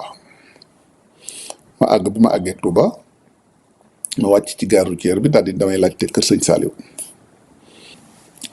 ñu ne ma boo demee ba ci jumaa ji boo ko laajte rek dañ la ko woon ma jël benn taxi dem ci jumaa ji taxi bi sax laa ni ko ana kër sëñ Saliou mun ma fii la ma wàcc dugg suba teel booba xanaa waa kër gi yeewoo guñu ma gis ëtt bi wéet ma gis benn ndongo ma dikk di ko mu yow nuyu ma ne ko sëñ Saliou laa doon seet sëñ bi de nekku fi ma nga ndookaa ma ne ko fi ndookaa mun ma daara jëla waaye taxu koo sori boo amoon wata de mu yóbbu la ma wan la ko ma ne ko kon ma luyee benn taxi yi nekk foofu taxi kalando yooyu lañ koy tuddee kooku yóbbu ma ndookaa ñu dem fekk ñu fa ñu dem fekk ko jàppandal boobu bis mu njëkkee dajeeg sëñ Saliou maa ko fekk fekk naa fa sëñ Mokhtar Diakhaté sëñ Moustapha Diaw sëñ Modou Ka ak sëñ Fallou Silla bi ma yegsee nag aussi ni ma sëñ bi daal mel na dama doon xaar ndax bi ma yegsee nee na gan gi jógee Dakar na yegsi ma yegsi toog sukk ci moom mu xelal ma café jox ma man naan wax ko sama yitte ni ko daal sëñ bi kat man dama wax ko fi ma jaar wax ko nag ni ko bi may daataa ñëw nag fan yee ci ginnaaw demoon naa seeti naa Cheikh Béthio sama wëllëre Jibi Njaay moom ko yóbbu woon sëñ bi téye sama loxo raay sama bopp ni ma Béthio day gis ni ki tey na nga ko jàppe jëwriñ rek bis ni ki tey na nga ko jàppe jëwriñ rek bis ni ki tey na nga ko jàppe jëwriñ rek sëñ Mokhtar Diakhaté ma ca nekkoon ni ma mbax dégg nga li sëñ bi wax ma ne ko dégg naa ko bu baax mu ne ma jébbalu noonu laa jébbaloo ci sëñ Saliou bis boobu mu am ak man coloré ma koy seeti di fa ànd ak ñenn ñi taalibe ba nga xame sëñ Saliou nag dafa nekk sëñ ko nga xame ni képp ku di ab taalibe da nga yaakaar ni yaa gën a xejj ci moom que ñeneen ñi ku nekk da ngaa am sa sëñ Saliou kon il a une relation particulière avec ses talibés boo moytul boo amul xel dara da nga yaakaar sëñ Saliou sa sëñ Saliou bopp la am na ci sama wëllëre ba nga xamee ni ñoo bokk mu nekk talibé xëy na am na lu mu ci jot a xam wala lu mu ci jot a for muy bon peut-être que je peux le dire l'ancien DG du port Cheikh Kanté bu ma fu ma gisee day sujjóot ba ay rangoñam day daanu loolu wax dëgg yàlla loolu moom la ay talibé yu bokk moo tax aussi ñaare ku ma xam ne ab talibé sëñ Saliou la rek day am war ma wala cër bu ma lay jox ndaxte ku nekk da nga am sa rapport particulier ak sëñ Saliou kon nag sëñ Saliou dafa jabootee ñëpp noonu laa amee ak moom yenn relation yi nga xam ne ni que du woon daraja moom fa yóbbu woon sa jamono yooyu maa ngi lay wax ne condition ya ma fa demee du woon aw tur du woon dara waaye am na cër bu mu ma joxoon ba maa ngi fàttaliku sax benn anecdote ba nga xamee ne bi ma nekkee USAID xaw ma di dem benn mission Kaolack à l'époque la route Fatick Kaolack li may wax bari na de ay satu mais la wax nañu waxtaan rek dañuy waxtaan da nga ràcc tey pour ñu waxtaan nañu waxtaan booba jamono yi route Fatick Kaolack bi baaxul woon boobu ma ni pour tegite loolu ma ànd ak sama benn chauffeur bu ñuy dox caara buubaan pour ñu éviter loolu ñu jaaree par Diourbel bi ñu dikkee ba Diourbel boobu maa ngi sol costume xalaatuma woon jaar Touba bi ñu dikkee ba booba sëñ bi nekkagul woon xalif tamit ba Diourbel man daay xaaral ba jàdd seeti sëñ bi Touba ma continue dem Touba ñëw fekk sama fekk kër gi ñaari magi taalibe nekk ci salle d'attente bi li ñuy wax antichambre bi ma ñëw nuyoog ñoom toog di xaar sëñ bi xëy na yére tubaab yi ma sol xaw na leen a jaaxal ba ñu may sànni ay xeer naan sëñ bi de moom colog tubaab rek lay bañ a gis bu ko gisee day xawoon da koy fàttali na tubaab bi doon def sëñ bu mag bi wax ma toog rek jàpp ba sëñ Saliou daal dina ma yegsil nag mu def lu yéeme ma ñëw mu dalal ma jiite ma ajjuma déggal ma na ajjuma jiite ma tisbaar xewlu bi ñëw mu laal ci daal di may jox ni ma barkeelu ci sëñ bi keroog dafa maa téye ba julleeg man takkusaan soog maa yeewi ma génn fekk ña ma doon seeg di wax di kii xam naa ne daan kii mooy kan pour te dire que sama diggante sëñ Saliou ak ku nekk ak la ngay seq ak moom ba sama doom bi sëñ Saliou bi mu ganee àddina moom moo ni tuddee ma ko dana béjo ànd ak taalibe yi ñëw fa photo boobu ngay gis mooy photo ngénteem xam naa nag sëñ Saliou boo wanee photo ay ngénteem nag moom tam nekk borom kër bu yor doomam di nga ko tooñ waaye nag yaa ko def ba pare nag sama responsabilité génn na ci c'est pas ma responsabilité donc loolu ba temps yi ci ginnaaw am na ay jamono ya nga xamee ni taalibe murit yi xam nga ñoom léeg-léeg dañuy xaw a xër am na ñoo fa doon attaqué di wax sama murit ak yooyu ba sëñ Maguette Jaxate mi nekkoon ci ay bëkk néegu sëñ Saliou ba defoon déclaration sax ni da ngeen a xamul ma jàmbal mi ngeen di wax de waaye ci ñi mujj a gis sëñ Saliou ci àddina ci la bokk mooy bis bi sëñ bi génn àddina loolu nag ak lu la yàlla baaxee la loolu mooy sama relation ak sëñ Saliou ak ay taalibe sëñ Saliou foofu laa jaar am na yooyu nii nag aussi léeg-léeg duñ ko wax mais day baax nga koy fàttali parce que exemple laa lay jox bi nga waxee sama arrestation en 2004 boobu sëñ Saliou était khalife général des Mourides sama yaay dem na fa seeti ko ni ko sa taalibe bi day coow li ngay dégg moom la coow li ngay dégg de moom la dama bëggoon nga ñaanal ma ci sëñ bi mu ni ko soxna si demal toog te dalal sam xel njàppam mi di ku ci yàlla def nga dugal ci sa loxo di nga dem ba mu amal la njëriñ ci àddina loolu nag wax dëgg yàlla defal na ma ko ñama seqoon njàpp mi ku nekk taxawu naa la ci lenn wala amal naa la njëriñ ci lenn ak sa njaboot loolu moom dëgg prophétie Serigne Saliou boobu moom yàlla mottali na ko ba pare wax dëgg yàlla loolu aussi ak ay tegtal ya nga xamee ni que sa dund ak sa jaar-jaar dund nga ko moo tax dara dafa feesul sama bët pour tontu sa wax bi li tax man ma xëy na am benn courage bi ak li ñuy wax impétuosité xëy na ku nekk ak sa jaar-jaar ak fa nga bokk dina déterminer nit ki waaye aussi sa ngëm ak sa détermination dina am lu muy dolli ci yow ci courage ba dara dootul fees sa bët wala dara dootul la jaaxal loolu mooy li nga xam ne mën naa la koo tontu ci sama ay jaar-jaar ci li nga jàpp ni que courage la wala du question bul fe déedéet ku ñu atteindre sa dignité wala wax la lenn li nga xam ne waxuwul xëy na mën ngaa am yar ak teggin bañ a tontu nit ki loolu waaye bul jàpp ni que yëgu ko ci xolam mais nag comme ni ma la ko waxee woon ci njëlbéenu émission bi am na loolu ni bu nit ki sàgganee wax lenn lu la wër ta wax mu jàpp ni que yow mi la ko war nga koo mën a delloo kon jàpp na respecté wul boppam wala joxul boppam cër ba di la wax loolu ni mën nga koo delloo waaye nag man du ma defee noonu am na loolu nii man li ma sax sama tànk tubéy parce que ñi ngay wax naan ay les moutons ak ay peuple de Pastef di la saaga ku ci nekk ci ñoom sama moroomu doom nga wala sama dooma la mag xëy na yàlla baaxee na ma ba nga xamee ne samay doom kenn du leen dajeeg ci mel ñoom ñu saaga la wala ñu wax la luñ la wala wax wala ñu taxawee ñu luñ taxawee kon dama koy sant yàlla loolu kon boo ko dee comparé ak ñenn ñi kon ñooña bu ñu royalul seen bopp wala xëy na teguñu leen ci yoon wu ñu mën a tekkee wala wu ñu mën a nekk ay nit ñu mën a gërëm wala ñu xemmem ba seen avenir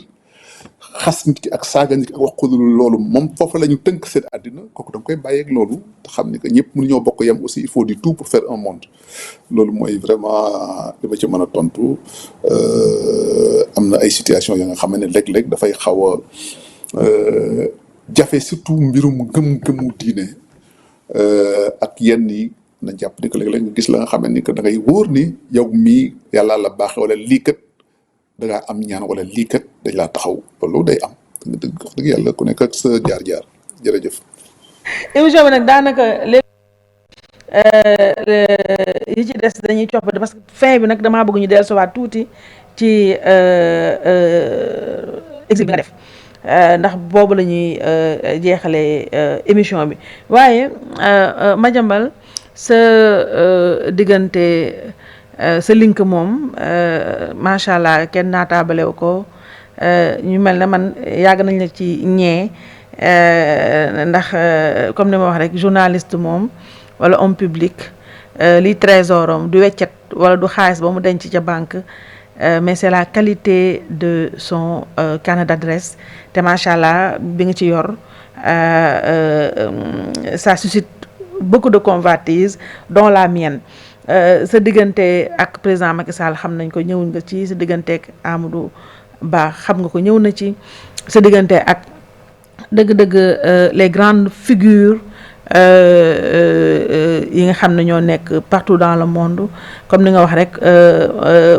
émission bi bañ koy préparé amul lenn loo xam ne man ak yow ñoo ko waxtaanee wala ñoo ko préparé maa dox samay yëfi bopp lijjanti samay mbiru bopp ndax dama bëggoon vraiment bi émission ñu def ko comme un peu style bi ma defoon ak sama mag sa xarit Cheikh Yérim Seck ma koy nuyu en passant mais bii mu ñu def ko sur un autre format en attendant évidemment nga ñibbisi ndax boo ñibbisee ne bi avant la rek aller la waaye dina am retour bu ko defee sa diggante ak ñooñu xam nañ ko tey comme ni ma waxee rek sa plus grande qualité mooy nit nga koo xam ne doo daw di nga transparent nga ci yi nga xam ne ci nga nekk wala boog ci ñu lay waxal sànq tooñ naa la nee naa la da nga nekk un fervent supporter des Lions nekk koo xam ne am na sànq benn photo boo xam ne dama ko grappé quelque part yaa ngi woon chaque fois ci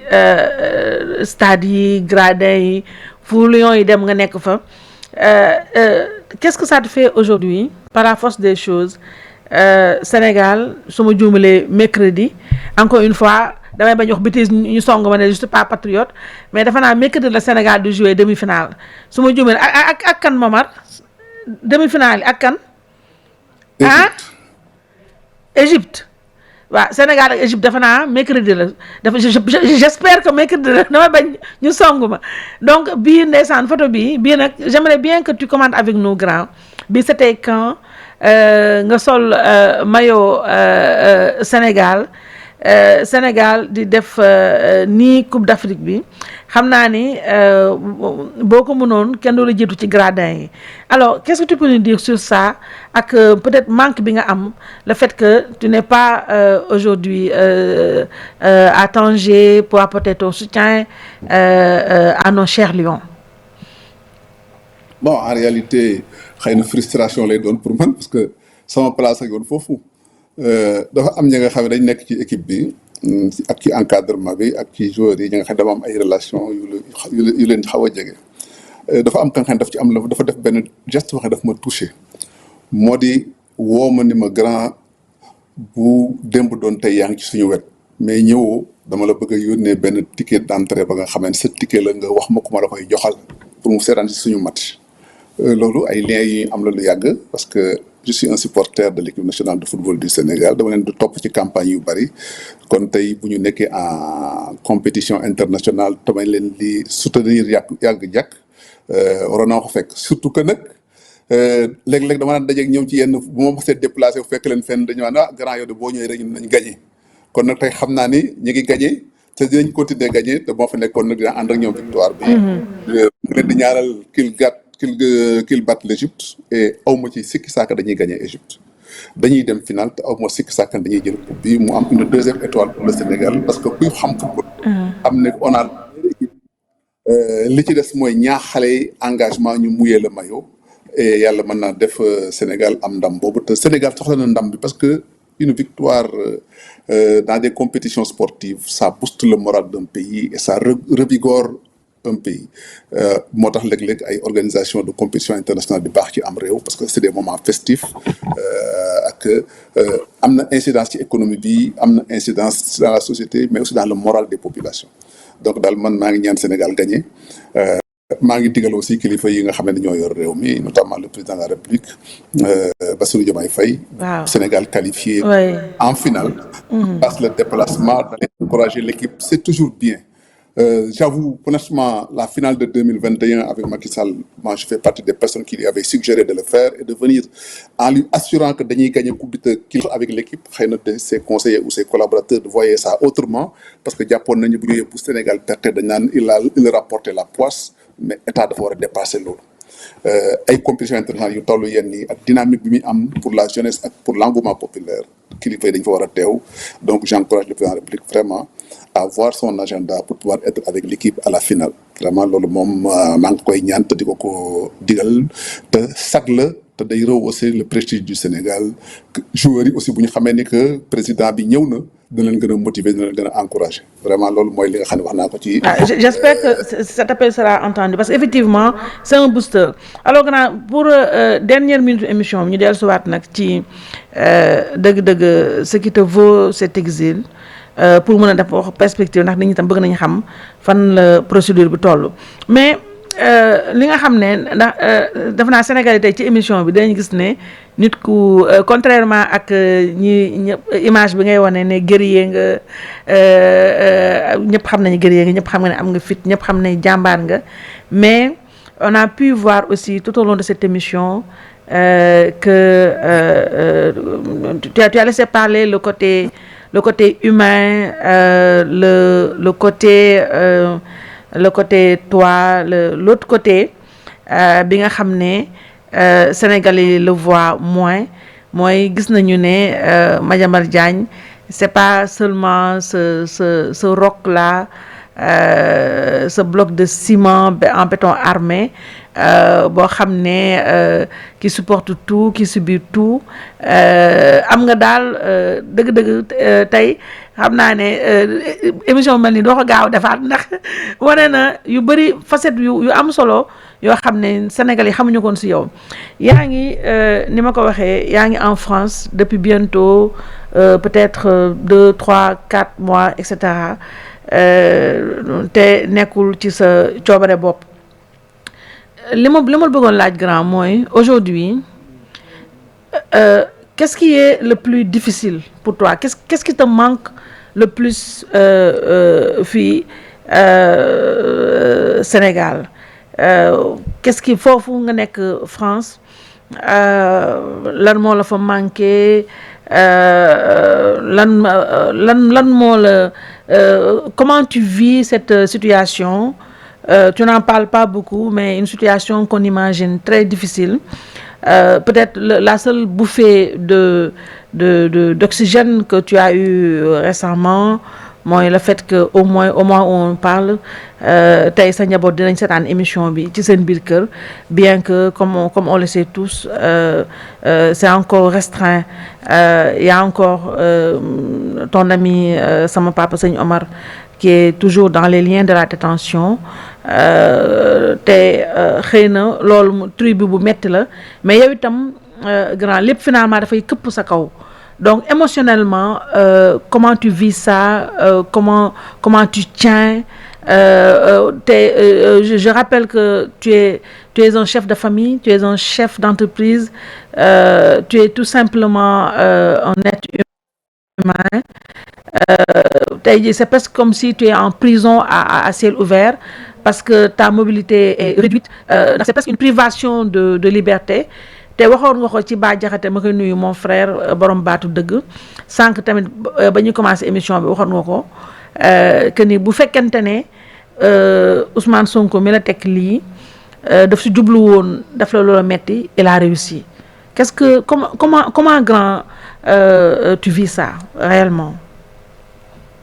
bon enfin loolu dëgg la wax dëgg yàlla te dama koy répéter ndax waxoon naa ko sa émission sax bu dee dañu jublu woon pour ñooñu tellement wala def ma lu ma naqari moom ils l'ont réussi bravo c'est seen objectif yaakaaru bi nag da leen jëriñ lu bari xëy na lu leen yàqalu lu leen ko jëriñ te àddina ci suñu kanam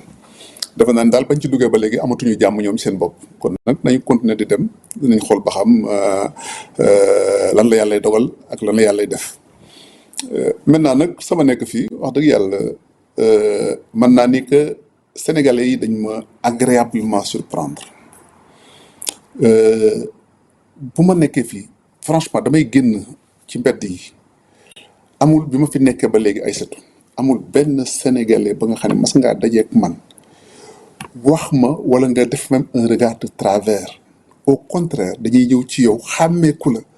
nemmeeku la encourager la defal la photo woog yow def ko ci seen réseaux sociaux di la jox seen i adresse ak di la jox et cetera di la invité ak di la franchement les gens ni ñuy def ak man daf may émouvoir te dina ma dolli courage parce que à chaque fois léeg-léeg damay gis situation yi nga xam ne nit ñi ñu lay témoigner yenn yi da ngay yéemu da ngay gis nit mu dikkal la ah man de grand daan naa la wax léegi lii grand day man Pastef laa bokk waaye ñii nangam ak nangam léeg-léeg sax léeg-léeg gars yi jaar fu ñaaw duñu ditu dara lañu la teg et cetera maa ngi lay jàppale et cetera jàpp ma ne nag dañuy tricher parce que rien ne les oblige à le faire kon buñ ko defee xam naa ni que yéene la ak laabir la ak cofeel la ak bañ aussi injustice parce que sénégalais aussi ak nu mu mën di mel du il abhorre l'injustice loolu mooy une satisfaction ba nga xam ne am naa ko par rapport à l'accueil de la diaspora ici am na ñi nga xam ne nekkuñu France mais ñu nekk yeneen ci réew bis bu yàlla sàkk damay jot seen i message ñu may woo di ma encourager di ma taxawu ak di ma même léeg-léeg nga gis nit ki daf geste ba nga xam ne un geste symbolique ba nga xam ne daf lay émouvoir en termes de soutien et de solidarité loolu vraiment occasion bi moo may pour ma sant leen gërëm leen au Sénégal dafa am ay nit ñi nga xam ne que xëy na sax daaw ma jëflanteeg ñoom démb ak bërki démb wala suñu diggante taxul ñu miinante mais dañ lay mën ay marque de sympathie et d'amitié ya nga xam ne léeg-léeg nit day ñëw fii dina fexe ba jot ma wala mu set wala ñu gisante fenn mu taxawoog man saafoonteeg man encouragé ma nit ñi di ma dëfal ña nga xam ne leen yàlla may ci barke ak xam-xam ak mbaax dañ ma koy baaxee te ña nga xam ne xamuñu ma sax ci Adama ak Awa kon yooyu yëpp bu amee nag ay setu da nga koy sant yàlla xam ni que le peuple sénégalais c'est un peuple généreux ay nit ñi nga xam ne la daal bëgg nañ lu baax ak bëgg nañ lu rafet leen lu def safaan wa nag yaa koy teg sa bopp wala askan wi daañu la ci xeeb wala daañu jàpp ni que kat yow mii dëppoowulu ak wala valeurs yi nga xam ne moom la Sénégal xam. À titre personnel métti dama comme ni ma la ko waxee mais li ñuy wax naan lu métti nit lay dal man nga jàpp ni que aussi boo bëggee lu la noppal da ngay gëm yàlla te wàkkirlu ci yàlla ni que kat yàlla moom ko teg te yàlla dina ko teggi li ngay gën a souffrir mooy yow du sa jëmmi bopp mais coono bi wala souffrance yeneen ñiy daj muy say xarit di sa ay am di jàmm di sa ay bokk wala di sa njaboot gi nga xam ne sax dañ leen a téye qui ont fait preuve d'un courage et d'une dignité qui ont surpris les gens parce que xëy na waa Pastef nag ba ñuy jàpp sans waa kër jàppoon nañ dañu saalit waaye dañoo mujj ñoom seen bopp ils ont été surpris par la dignité par la dignité dont mes proches ont fait montre en l'occurrence Serigne Omar Mbaye en l'occurrence mon épouse Mabintou en l'occurrence mon fils Mohamed en l'occurrence mon fils Serigne Saliou ñooñu ña nekkandoo woon ca prison ba ak ñi leen doon gérer dañ cee def ay témoignages yi nga xam ne ça m'a ému courage boobu nag wax dëgg yàlla dafa jar ma saluer ko te wax leen que xëy na lu ma ci jiwoon nit ki ci kóllëre wala ak bokk wala fay nañ ma ko ba fulu ni parce que tolloo nañ ci situation yi nga xam ne ni mënoon nañoo defee neneen wala ñu taxawee neneen wala ñu xalaatee neneen loolu wax dëgg yàlla lien bu ma am ak ñu proximité wala xëy na ñu xam sama lépp parce que aussi boo nekkoon ak sa njaboot ngay def di dugg te xamuñu ko xëy na boo amee yenn tolof wala yenn coono yi buñ ci mënta soreet duñu xam luñ cay tontu wala duñ cay taxawee te ils ont été à la hauteur wax dëgg yàlla maa ngi leen di sant di leen ci gërëm kii di sama xarit di sëñ Omar vraiment encore une fois ay setu nañu bàyyi sawaay mu ñibbi téye wuñ ko fa dara yéen njëkkoon a téye wuñ leen dara waaye nag ni wala fi wax bu tëgg demee lu fa upp yay def bu ñu mënee bàyyi sans waa sëñ Omar dossier mag sans waa kër yem dara néew ci lu ñu leen di téye kon xëy na par le hasard de la procédure am na benn recours en cassation tey procureur général bu biddee cour de cassation nii je renonce à ce recours là sëñ Omar génn dans la minute qui suit waaye lii laay rasul nañ ko bàyyi mu génn ñibbi ci njabootam bu dee nag jàpp ni culpabilisé ma def ma lu ma gën a naqari la ñu ngi koy réussir wax dëgg yàlla waaye nag seq naa ko ka nga xam ne aussi ku am ngor la ku am kóllëre di sëñ Omar sama waa kër dañ fay dem sama bokk dañuy dem ci seeti njabootam di ko nemmeeku aussi di ko taxaw lañu maa ngi leen di sant leen ci gërëm ci loolu aussi mais daal chaque jour de détention de Serigne Omar me pèse plus que la détention de ma propre famille mais nag àpp la dem na ba nga xamee ni que moom daf ko def sacerdoce moo di que njaboot gi moo leen féetewoo kon moo leen gunge ñu dem ci kaso ba da leen di génne ba pare ñëw su ko génne boppam xam nga niveau d'élévation boobu loola la am kon nag wax dëgg yàlla bu dee kóllëre ji na ma ko. te fekk na ma ko wane na ko kon nag loolu dama koy seede àddina bi yëpp. mbir mi nag ni nga waxee nii fu mu toll am naa yaakaar ni que ba ñu dikkee justice France ak coow li fi nekk lépp li muy rëy justice France bind arrêt ku ko bind mooy cour d'appel de Versailles signé par 3 juges ni li ngeen ñu indi dossier bi dara newu ci waxu leen ñu kii lu mu def waxu leen ñu fu mu ko defee waxu leen ñu quelles sont les dispositions de la loi pénale qui punissent ça waxu leen ñu sax mandat d'arrêt bi ngeen di laaj nu ngeen ko jaarale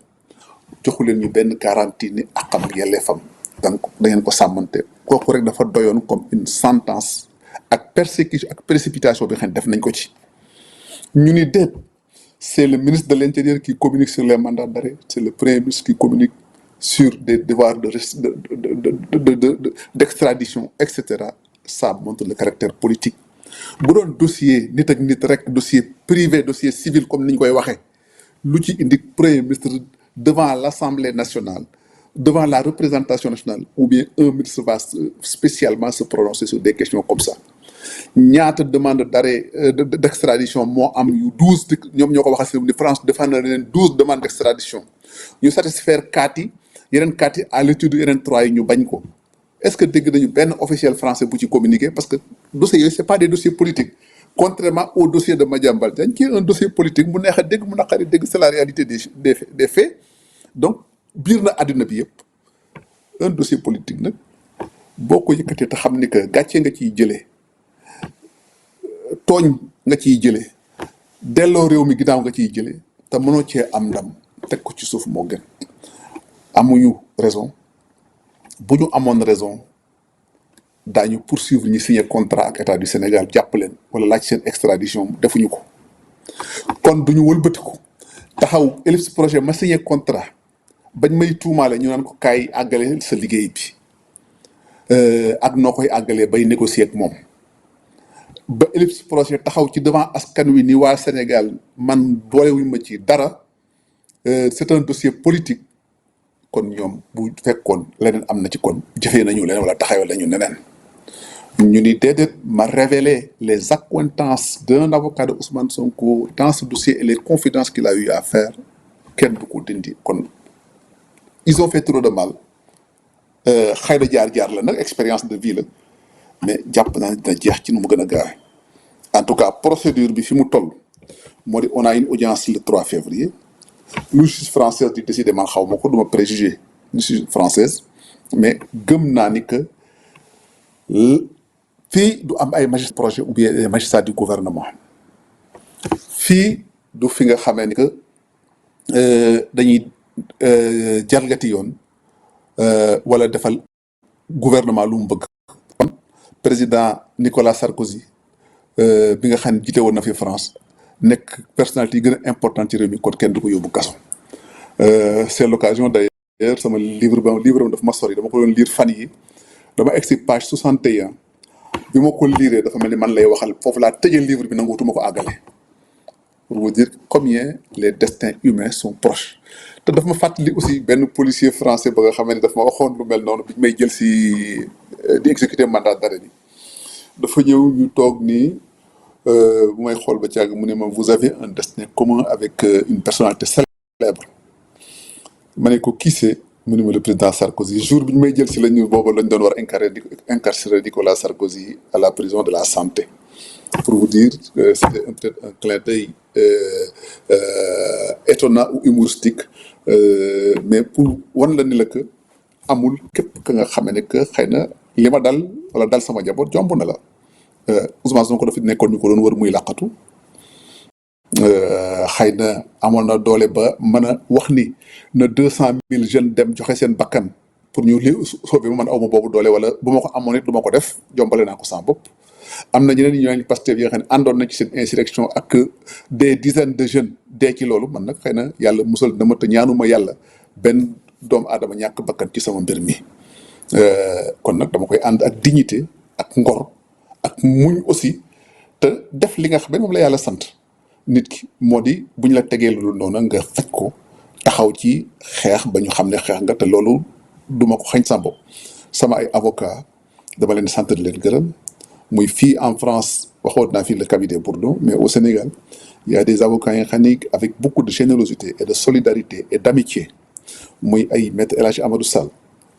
di maître Ousmane Thiam di maître Baboucar Cissé di maître Dior Diagne maître Ramatoulaye Ba di maître Pape Sène maître Antoine Mbengue ak maître Arona Bass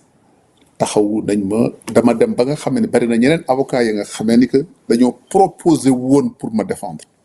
nit jóge na ci sax Sénégal ba ñëw bii France pour ma proposer ses services ni ma que li ñu la def dama cee bëgg a taxaw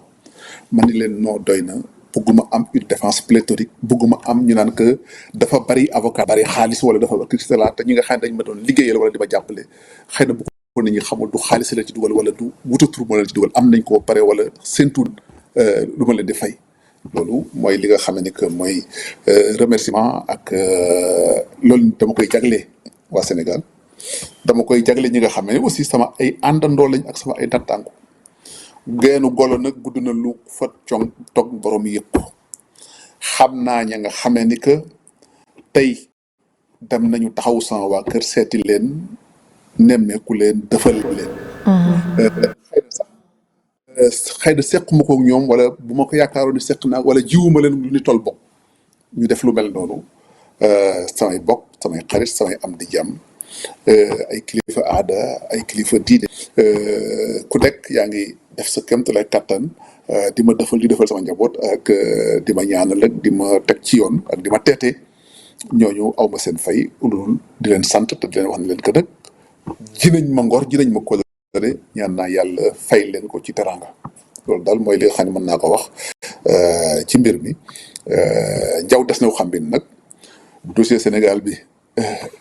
yeew yi nañu sama waa kër yeewee gu ñu sëñ Omar man wóor na ma mi benn juge sañu ko téye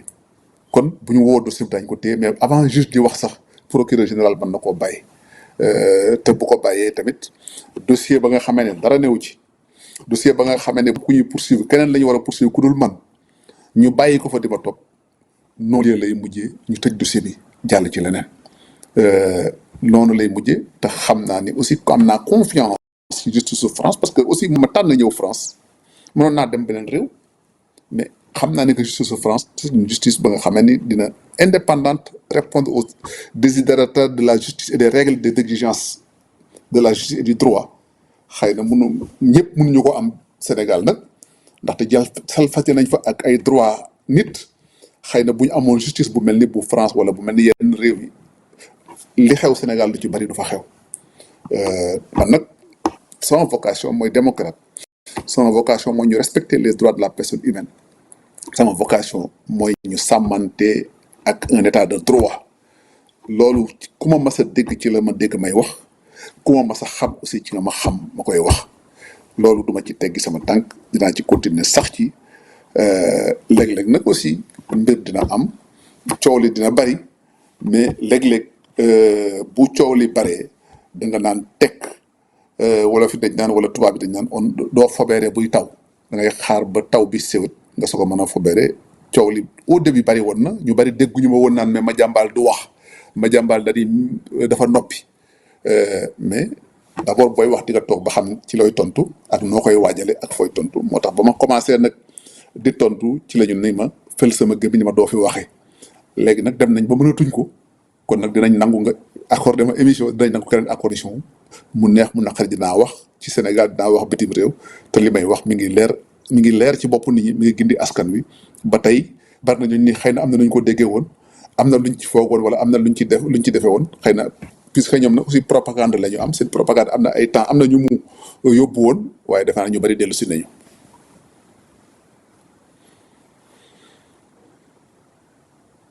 sa émission jeex na Public Confession la woon ñu am nag ñu amoon mbégte vraiment dalal la te defe naa ne ñi koy seetaan yëpp dinañ ci am la même satisfaction que moi mooy on a vu un homme sincère un homme certes atteint, mais qui reste digne, droit dans ses bottes et parfaitement lucide par rapport aux enjeux yi nga xam ne moo nekk ci Sénégal ak yu tegu sa kaw te lii yëpp nag dafay firndeel rek ne cabale ak acharnement boo xam ne Ousmane Sonko moo ko teg ci sa kaw te ni ma ko yàggee wax ndax li ma gëm la te ñëpp gëmandoo ko ak man mooy tu as parfaitement bien fait d'avoir pris tes responsabilités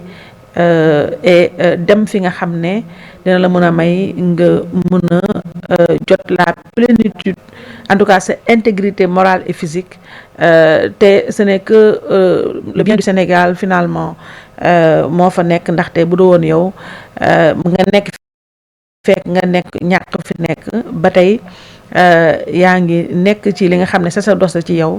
mooy fësal dëgg te fësal dëgg boobu nag sacrifice yi mooy li nga wax nii li dal sa njaboot mu nekk loola naqari waaye yàlla suturaal la ba nga amee njaboot goo xam ne yar nga leen taatagal nga leen ci ñi xam sa mission ak li la tax a jóg bu ko defee grand ñu bàyyi la nga tàggatoo ak Sénégal ak diaspora bi ñu lay déglu fu ne te am na sax ay mouvement ay ci groupe WhatsApp yi man mi am na benn groupe bu ñu ma dugal yoo xam ne ay sénégalais d'ici et d'ailleurs ñoo constitué wu pour taxawal la pour défendre la mu mel ne kon woowuloo kenn waaye ñëpp la wuyu si te boo amee naqar ñëpp jooy la ko dafa mel ne naqar boobu daanaka dëddu na la bu ko defee grand ñu bàyyi la nga tàggatoo ak sénégalais yi. vraiment dafa may permettre ma baamtuwaat mobilisation bu ak solidarité bi chaque fois bu amee audience à la cour d'appel ici en France dama gis ay sénégalais yi jógee étranger maa ngi wax étranger maa ngi France mais da nga gis ñu jógee ay Belgique jógee Allemagne jógee Suisse am ñu jógee ay Angleterre ak ay Espagne ak yooyu di ñëw ànd ak ñu nekk France wala ñu nekk France jógee province di ñëw di ma soutenir vraiment loolu daf ma yéem ça te montre l'attachement des Sénégalais à la justice et comment ils abordent la justice loolu te dañ koy def ci jamono ji nga xam ne France dafa sedd jamonoy hiver ñuy fajaru wala ki nga xam ne dafa nekk Paris sax bàyyi njabootam wala bàyyi liggéeyam déposer permission pour ñëw taxaw ma yàlla gis naa ko gis naa tamit li ma lay wax ñi taxawu sama njaboot Sénégal yooyu yëpp boo ko gisee da ngay sant yàlla te di leen wax leen jiwuma leen ko wala yaakaaruma ne defal naa leen lu jar leen kon seen mbaax ak seen yéewan moo ko waral kon nag ñooñu ñëpp maa ngi leen di sant di leen gërëm ñi nga xam ne aussi am nañ ci leen métti lépp maa ngi leen di masaw xëy na mënoon naa bañ a demee nii mais bu yàlla dogalee mbir nag aussi da nga koy nangu xam ne dogalu yàlla la léeg-léeg loolu foofu aussi mooy suñu différence ak bàyyi ma moo di ñu am foi am ngëm jàpp ni que yàlla moo la mën a teg coono bi moo ko mën a teggi na nga ci war a taxaw nga taxaw ci mais lu ci mën di xew da nga koy ànd ak dignité ba nga xamee ni que tey ki la bëgg a teg lu ñaaw wala ki la bëgg a teg lu métti du ci am satisfaction morale ni que moom il a réussi à ça bu dee nag loolu daal na seen xel dëgg ils m'ont touché ça je te le répète ay surtout dëgg moom bu dee il cherchait à me faire mal dëgg ils l'ont réussi mais nag lu man di xew jàpp naa ni que koo mënul la bokkal moom jikko wala nga jàpp ni que yow kat kii mënoo koo nawloo ci jikkoom wala definam bu la defee leen koy baal man loolu laa ko gisee te am naa yaakaar ni que dinañu romb lii ba nekk ci leen ëllëg si biir incha allah. en tout cas Madiambal Diagne la ñu amoon mbégte dalal fii ci seen biir émission Public Confession mu nekk le premier numéro de la saison muy nag mbégte gu rëy ci man ndax comme ni ma ko waxee rek tey journaliste bu munti doon ñaan nga yàlla am bu doon 1 minute sax nga am ko Madiambal kon mu jagleel ñu ko jagleel ko yéen ñii Public Note yi waaye jagleel ko Sénégal ndax Madiambal defe naa ne fu nit gis ne Madiambal la ngi wax wala tweetam sagam tweet rek lay bind tweet ya daal di tasaaroo wër àddina waxuma laa nag mu ñëw ñu def nangami heure ci émission macha allah yi ngeen toog di ñu seetaan te li ngeen fi dégg yëpp njariñu Sénégal a tax moom itam lépp lu muy dund mu neex mu naqari Sénégal a tax ndax li ma ko wax rek moom Madiambal li nga am nii ci Sénégal yombuta am ndax woowoo kenn ñun duñu ay waykat ay journaliste lañu woowoo kenn neewoo kenn kaa leen jàppale ma woote woo wallu dawloo defoo nii defoo dara ci réew mi lu baax kenn xamalu la dara lu ñu la waxal dañ la kaa sosal te kenn mësul indi benn preuve ci lenn waaye ba nga soxlaa Sénégal war nañ la ne yàgg nañ laa topp yàgg nañ la déglu ndax comme ni ma koy waxee defe naa ne yow habituellement année bi ñaari sotti nga daan def habituellement sa page Twitter nag ci nga daan nekk di bind Sénégalais yi jël la dugal la seen biir xol ba tax ba lii dalee sa kaw ñëpp xam ne acharnement la tooñ la kabal la Sénégalais yëpp jóg ñoo gis ak ñoo gisul ñoo dégg ak ñoo déggul ñëpp jóg taxaw àndandoog yow taxaw la ndax xam ne injustice lañ la teg naqar lañ la teg waaye ñëpp naw la tamit ci dignité bi nga xam ne moom nga koy subiree ndax ñi bëggoon la tëj prison dañoo bëggoon nga noppi waaye mais le simple fait que tu sois resté debout continuer di wax loolu rek c'est un échec patent ci ñoom te loolu tamit dafa def tache d'huile ci ñeneen ñi dafa tax nga wane ne Ousmane Sonko napp na réew mi yëpp waaye am na bu doon benn wala ñaar nit ñoo xam ne napp leen ndax li la dal am na fii ay ñu bëri ñoo xam ne ñoo noppi ay ministre rek ñoo seen ñëpp dañoo làqatu noppi waaye yow yaa ngi wax la nga daan wax démb ak bërki démb moo tax sénégalais yi yemalewuñu la ak kenn te wéetal nga ñu nag waaye ñi ngi sant yàlla ba nga xamee ne ñu ngi lay gis di la dégg di ñaan yàlla suñu borom bi moom mi nga xam ne moo yor lépp mu setal yëpp ndax wax nga sànq lu am solo ma rebondir si mooy bañ la tegee fi nekk ba tey taxu ñu am jàmm te yaakaar naa ne nit moom boo ko yénewulee jàmm munoo imaginer ne di nga nekk si jàmm kon grand ñu gërëm la sant la di la wax à très bientôt ndax Public SN sa télé la ñun ñu ngi lay topp ñu ngi xool procédure bi fu mu mënti dool lu mu xat-xat ñu jël téléphone woo la lu mu gàtt-gàtt ñu dugal la ci ligne bi lu mu gàtt-gàtt ba prochaine émission nag moom dañuy fii Sénégal lañ koy defee ci kàttanu yàlla ak baaxam nga ñibbi si nag ñu toog di jëlee la aéroport ndax ba ngay demee nga ni nga demee suñu xol sedd si ndax man lu naqari Ousmane Sonko neex na ma waaye boo ñibbi si Sénégal ci kàttanu yàlla ak mbaaxam